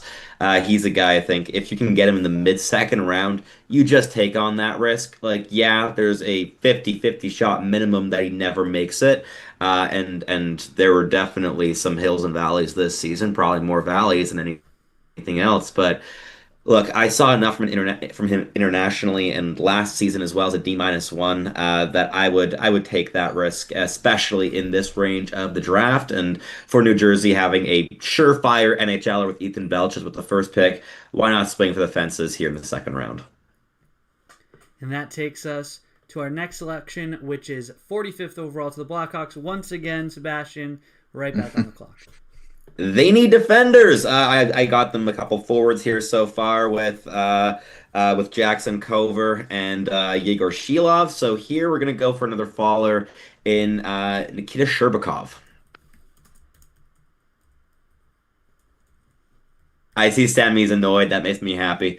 So yeah, I think Sherbakov's a good fit here. Look, Chicago needs more help on the blue line. We all know this, and I couldn't go this entire mock draft only drafting forwards for that organization. That would be not doing my due diligence. So pretty happy I got these 3 guys. I was praying that they'd fall for about like 7 or 8 picks here. So I'm a happy boy. Well, Sebastian, I'm Anaheim, and I'll actually give you Leo Carlson and Seneca multiple firsts for this pick, if you want. This sounds completely unbiased and like a very professional type of trade offer that I would gladly take you up on if you do want to swing both Leo Carlson and Beckett Seneca my way. And 2 firsts. I feel like it would just be good for the Ducks to get Nikita Sherbakov. Blue Chip loves it, but yeah, we could move on. That takes us to pick number 46. It's the LA Kings, and that is Blue Chip. You are on the clock. All right. Honestly, I think the LA Kings need a little bit of everything. I traded up to get Gustafsson a little bit earlier, and I had to pick in the second round. Now I have only one, so I've got to make the best of it. And I don't see any player to make the best of it. But if I want a player that has somewhat of a top 6 potential, top 9 potential as a scorer, there's like 2 options here and one that I don't really like, which is Marcus Nordmark. And I don't also really like the other one, but that's who I'm going to go with, and that is going to be Ryan Rubrick, a guy that's 6'3", doesn't skate all that well, but a lot of skills, big shot, good passing skills. He needs to learn to play more consistently, needs to learn to play more physically and use his body a little bit more and more pace. And like there's significant chance he doesn't even make it to the NHL. But just like Mattis Preston with Sebastian before, like there's upside, not as much as Mattis Preston, I think, but there's upside, but there's also downside. So it's a risk. That takes us to our next selection, which is 47th overall, the Detroit Red Wings. So Detroit is on the clock. That is Mark, who is no longer in the call. So I'm going to... That's me. Mark asked me to pick that one up for him. All right, perfect. So Detroit at 47. Okay, I was convinced they were at 48, but 47 will work just fine. What does Detroit want to do here? There's a comment in the chat. I won't say from who, but someone said at this point you're choosing between poop and shit, and I don't know if it's that bad yet, but we're certainly into kind of free for all territory where the consensus is that the consensus doesn't exist. So with that, let's take Adam Valentini. I'm convinced this guy's gonna play in the league. He's not the biggest. In fact, he's one of the smaller guys, but he's not so small that I think it's going to keep him out of the league. There's some underrated puck ability here and offensive ability with him. I think you're going to see a lot higher numbers from him next year as he plays a more featured role in the NCAA. I call him the little engine that could. He's tenacious. He'll go into the corners. He'll be dirty if he needs to. We talked about Shilov, and I said he just doesn't want it. Well, I feel the exact opposite way of Valentini, where I think he just wants it. So this is the guy that was at one point talked about as a potential first rounder. I don't think that's necessarily realistic, but I think that as a second rounder, you're willing to overlook. He's a guy that has the one fatal flaw being the size, and otherwise you really like what he brings to the table. So at 47th overall, I am willing to overlook that because I'm going to bank on the guy refusing to not make it. All right, and that takes us to pick 48. That is the Florida Panthers. Sammy, I'll give you the opportunity to make this selection this time. You know Zuby very, very well, so I think you'll make the right selection in his eyes.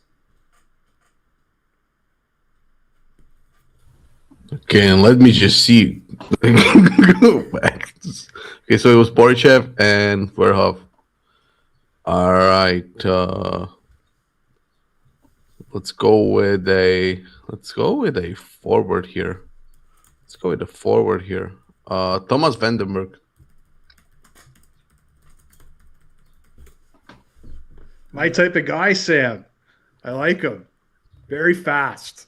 And he's a September born. Like, he's so young for the class too. Oh, I watched him at the U18 and he was fantastic.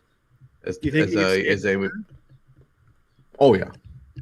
He was really, really good. So I got to watch him a lot from this year in Ottawa, and the progression good. He's an intelligent player. He's a very intelligent player with the puck, and he does have obviously the very high end skating ability.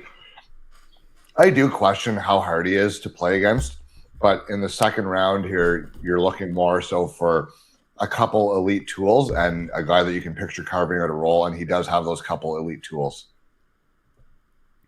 That takes us to pick number 49. That's the Boston Bruins. That means, Sebastian, you are right back on the clock. Indeed, this is the pick that we traded down for in that Sokolovsky deal between the 24th and 29th overall. And, here I'm going to go for I think an organizational position of weakness in terms of the prospect pool specifically. And that means that we're going to go with Tobias Treyball in goal. In my opinion, arguably the best goaltender in the class. I think for me, it's a bit of a toss-up between him and Borchev. I like Treyball's control a little bit more between them. And genuinely this season, if you've watched Youngstown play with their backup goalie, the team player is scared when Trey Ball isn't in net. So I'm going with him, and he's got time to develop. Obviously, Swayman is going to stay there for quite some time. That pick leads to pick 50, which is Anaheim. That means that Anthony is back on the clock with the Anaheim Ducks at pick number 50.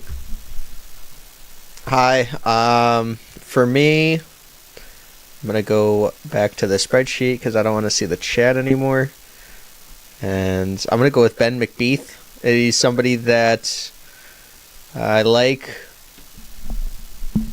Wow. Yeah. That was amazing. Outstanding analysis from the Don. He's a man of few words, but when he speaks, everyone listens. That takes us to pick number 51, the Calgary Flames. That is Puck Empire. He sent me a list. I believe he said he won't be around for these picks. So let me double check. For the Flames, Is he tired? He's going to take Late at night. He's going to take Thomas Harenko. Sammy, with that pick for Calgary, what are your thoughts on Harenko? Sure. Why not? I don't know. It's not. I don't see his. It's not that bad. We've had this discussion at the World Juniors. And I was impressed. I like him as a power play option for sure. NHL one, I'm not sure. Frankly, I have seen him over 35 times over the last 2 years in person, between different tournaments and in the league, and there's a lot of skill there for sure. There's a lot of skill there, and upside is there for sure. I'm just not sure how projectable he is really, because anytime he played against bigger teams, even at the World Juniors, he kind of just was there, score on a power play, and he was productive in the power play. And I don't want to cut you off by any means. Obviously, you've seen him plenty. Please cut me off. But I do remember being at the Worlds and talking to you about Harenko, because he was scoring almost every single game. And I remember having this conversation with you. I'm like, where do you have him ranked? You're like, I don't. I was like, really? And then you went on a tangent for like 20 minutes about how you think he's this fantastic player, and then finished that 20-minute rant with, not for NHL. But he's not gonna make it. So it's gonna be a great second liner in the AHL.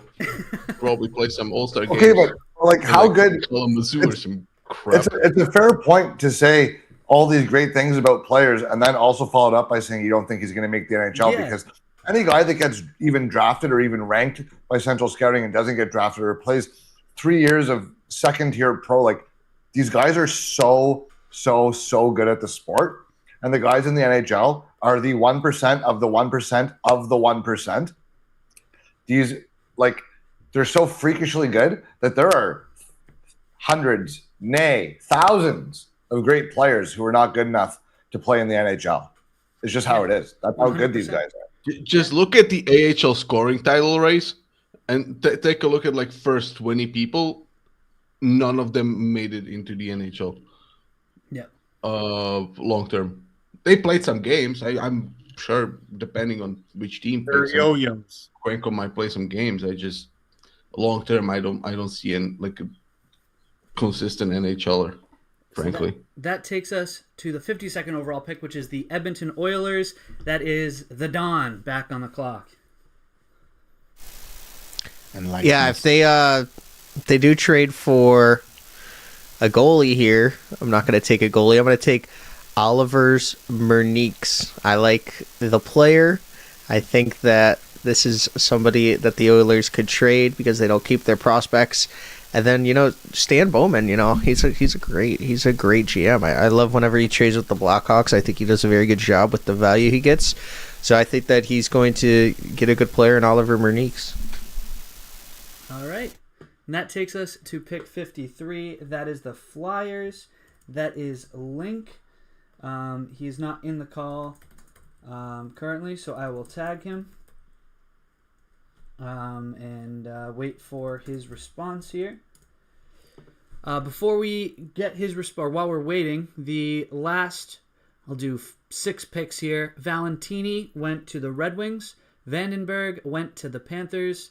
Tobias Treball went to the Bruins. McBeath went to the Ducks.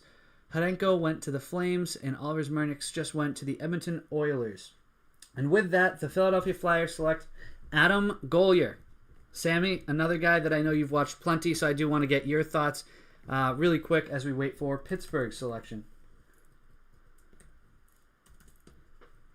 He's good. He's a top guy for me out of Slovakia.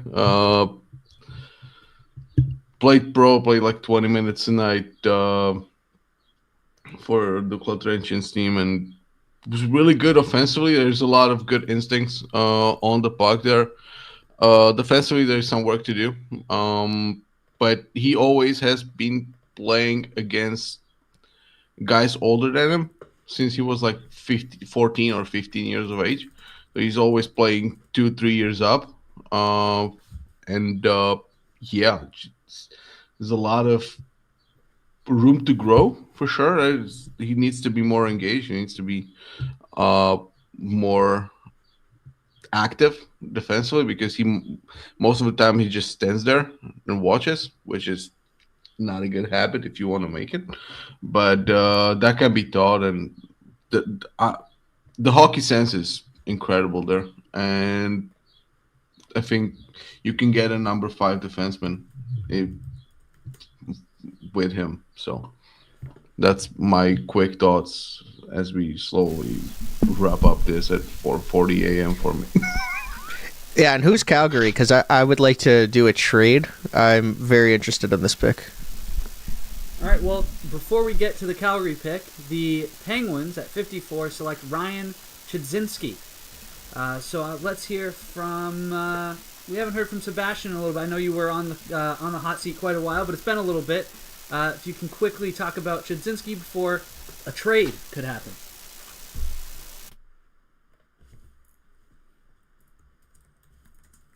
My bad. Yeah, I watched him only a couple of times, but especially in the playoffs there with the Moncton Wildcats. He's a guy that, I mean, as a relatively decent size, 6'1", 190-pound right winger, this is a guy that plays with basically just speed and physicality and nothing else. He's just constantly going at it, missile while chasing the puck. He's a player I liked a lot down the stretch, and I think that his point tally, like 21 goals, 38 points in 54 games, is probably a bit less than what I think he actually generated over the course of the season. And he's probably one of the players that isn't ranked by all outlets, but is a player that I really enjoy watching, especially just with that intensity he brings. He's just a pain to play against. He rips shots. He's not the most innately dynamic guy, but a player that I think most teams in the league would like to have in their bottom 6 someday. So the Flames is Puck Empire. So sorry to break your heart here, Don, but they're not around to make a trade. But looking at the list that they sent me, the pick is in. So Puck Empire with the Calgary Flames, they're going to select Jean-Christophe Lemieux with their 55th selection. I'm not familiar. Who is Boston? Yeah, no. So the next 56 is Boston. 55 Calgary. They take J.C. Lemieux. I'm not familiar with the player. I haven't watched him. So if anyone has watched him and wants to speak on that pick at 55, feel free, and then we'll go right to Boston.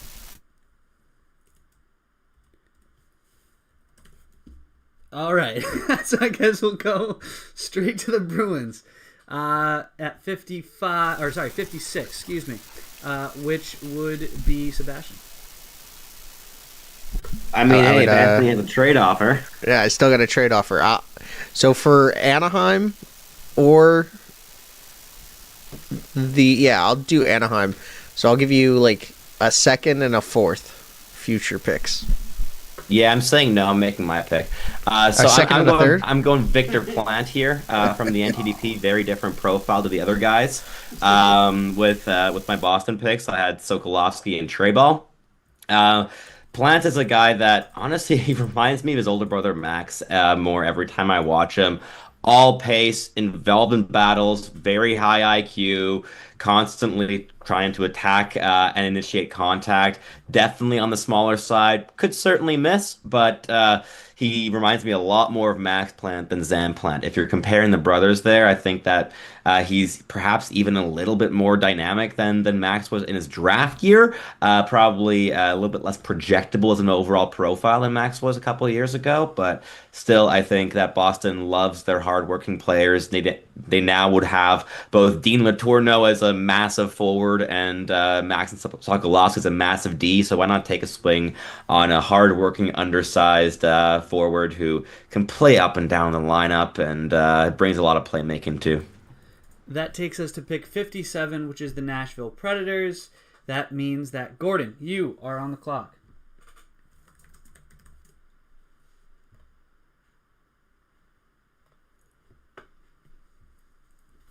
Sorry about that. I was just trying to review the list. Yeah, I think for me here, I think I'll probably go. I think Brett Liskey. To be honest, yeah, I did. I was at first thinking Ben McBeath, but I see you just did it off. Yeah, I mean, really good, responsible defenseman. I really like him. He's a good two-way guy. Really good IQ. Reads play quite well. Not much you can say, really. I don't know, again, with Hawkinson, kind of same thing. I'm not sure that he has like this power play quarterback potential, but he's, again, good poise of the puck, just really responsible defensively.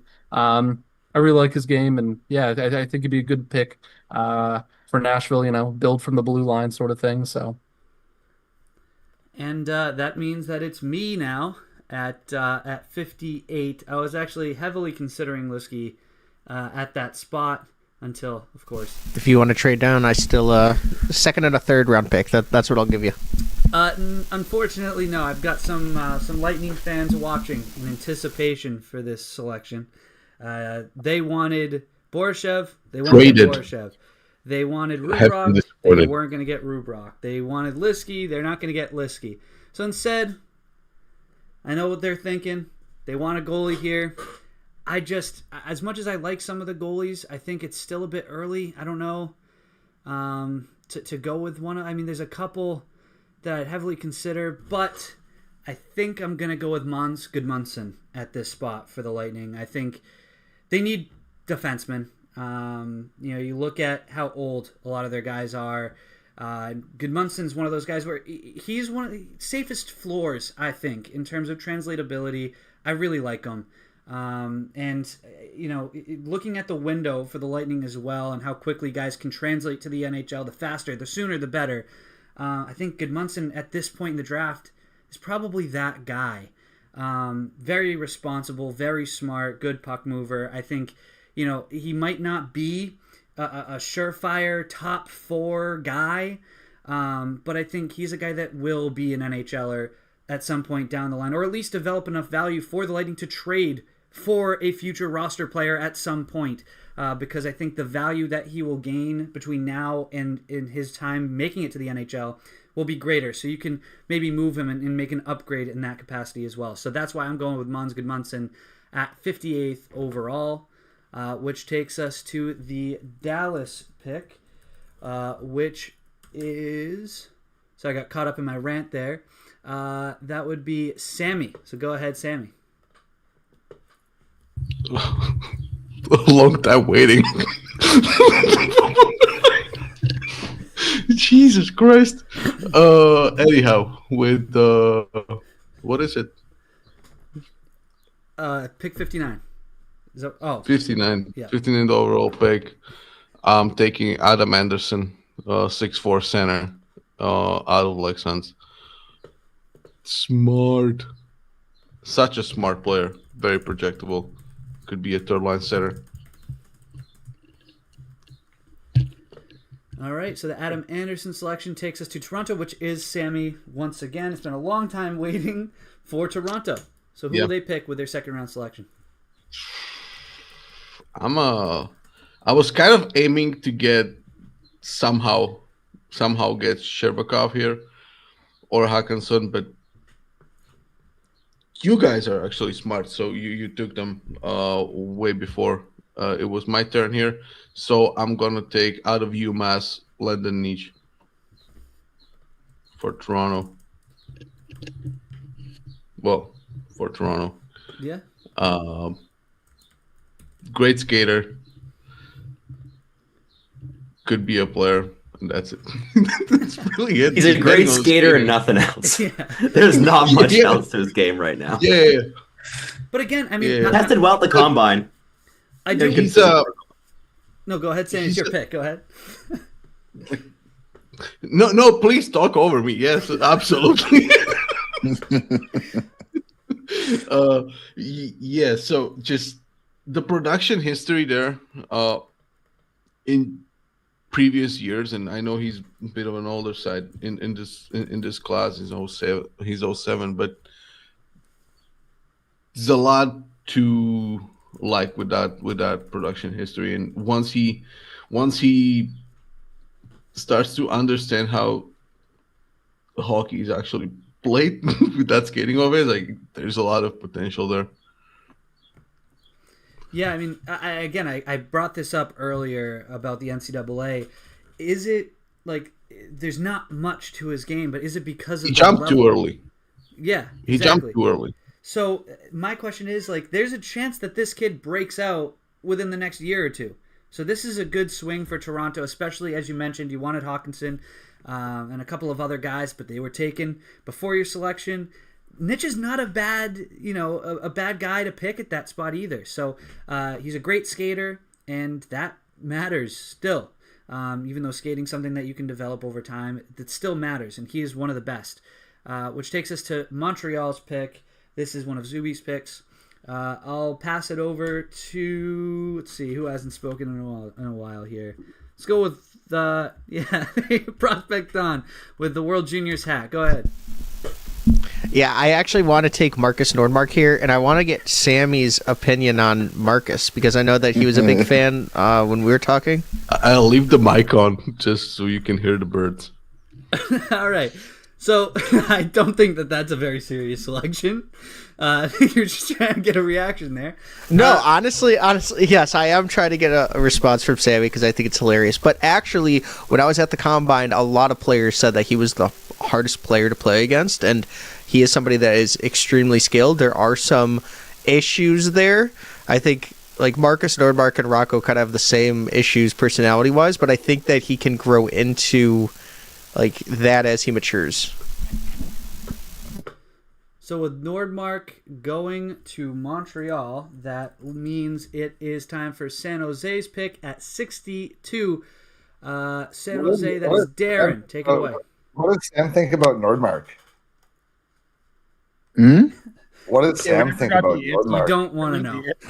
I do want to know. A lot of skill, for sure. He's one of the skilled players of all time, for sure. There's a lot of skill there, but what do you think he needs to work on? He's decent value at 50 something. I think that's fine. He's good value. If you want to get like a acquisition at the trade deadline instead of using a late first next year, the year after that, he's a good asset to have.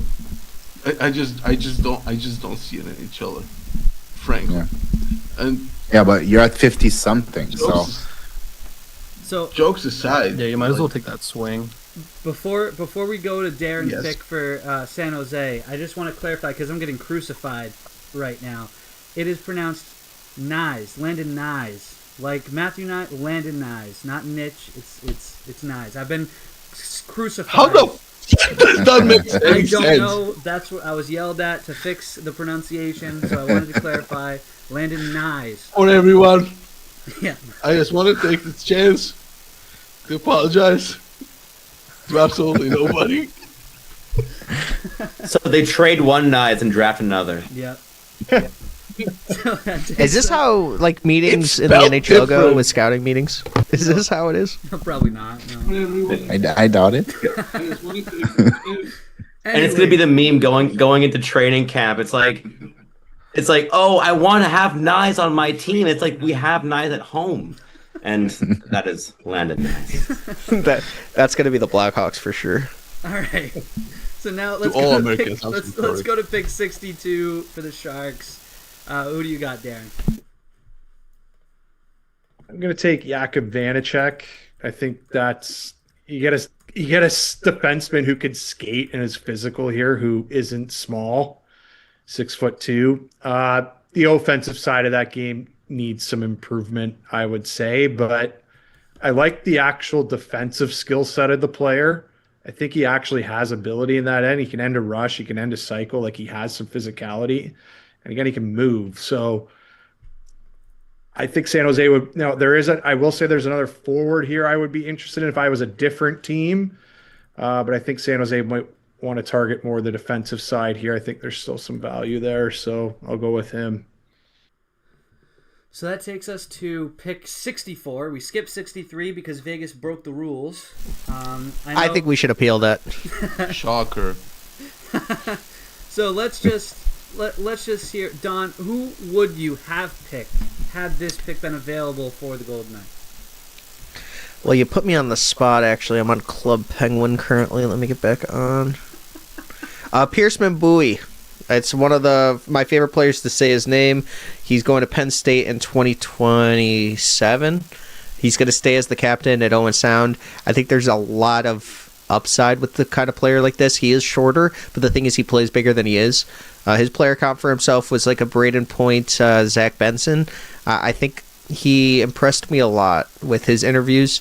So I think that just taking shots here for Vegas, and Vegas will just trade the pick anyway. So I think I'm not sure if they're going to get this pick. It's kind of weird to lose a second round pick for not going to media, even when you won the game. So I think that's a little interesting. But we'll see. All right. So now the real pick, the New York Rangers. And the New York Rangers are run by Blue Chip. So to finish us off, Blue Chip, who is the final selection of round number 2? Gotta say, there's not much upside left on this board when I look at this. So there's 2 players that I kind of like that are still available. There's Samu Alalori and what's the name of the American guy? Luke Shirer. I would say Luke Shirer is a better skater. He's also a little bit bigger. Samuel Alalori is very, very heavy. Like I saw him at the combine. He's just as large as me, but he's 17 and I'm almost 40. It's not normal. But I think I think Scherer is more of a sure shot than Samuel Alalori. Even though Alalori probably has a little bit more natural puck moving ability, I think Scherer has the shutdown type of player. So yeah, that's it. I'm not excited about that pick, but it's what's left. All right, so with the selection of Luke Shirer, that means that the top prospects who were not selected based on our consensus board was Samuel Alalori, Victor Fedorov, Yelisei Ryabikin, I think I butchered that, but I'm not 100% sure, and Evan Jardine, and to round off the top 5, Danil Sisoyev. So those were the top 5 guys left going into round number 3, if we were to do a round 3, but obviously... I don't think Are we doing a 7 round? What's the consensus board? Just my list. Fuck. We are absolutely not doing 7 rounds. It's funny, someone actually asked if this is a 7 round mock. I said absolutely not. I know how these We gotta go. keep I Sam up. wish it was. I know how these go. I've done it since 2020 with Sam. Shout out Sammy, by the way, for sticking with me, despite me being an idiot for most of those years, if not all of them. But yeah, we've been doing this since 2020. I know how No this goes. pushback. A 7-round mock would absolutely kill me. So, yeah. But again, before you guys go and before I wrap up the stream, I just want to say again, thank you to everyone who joined and made their selections either via the chat or the call itself, and for all of you who broke it down and just made some content for people. I know I have a chat open on one side of me here. They loved Sammy. They loved the Don and the jokes about, forget the GM, Bowman. So they loved it. You guys did a great job. Honestly, it went just as good as I was hoping, if not better. So it was such a fun time. Not easy. I've made some mistakes early on, and that pretty much set the tone for the rest of the mock draft. But honestly, guys, it was a great time, and I love doing it. And yeah, thanks again. You know what they say, your team's only as good as your worst performer, and I think Rocco did really well today. So, you know, Can we sign off to the sweet sounds of the Slovakian sparrow? There you go. All right, with I just want to frolic. Sam, how many Pepsis did you go through today? all right, with that, we will sign I know. off. Just clarification for the stream. I know I look stoned. I'm just tired. I'm running on 2 hours of sleep, and it's already light outside. So. All right, with that, I will sign off, and hope everyone.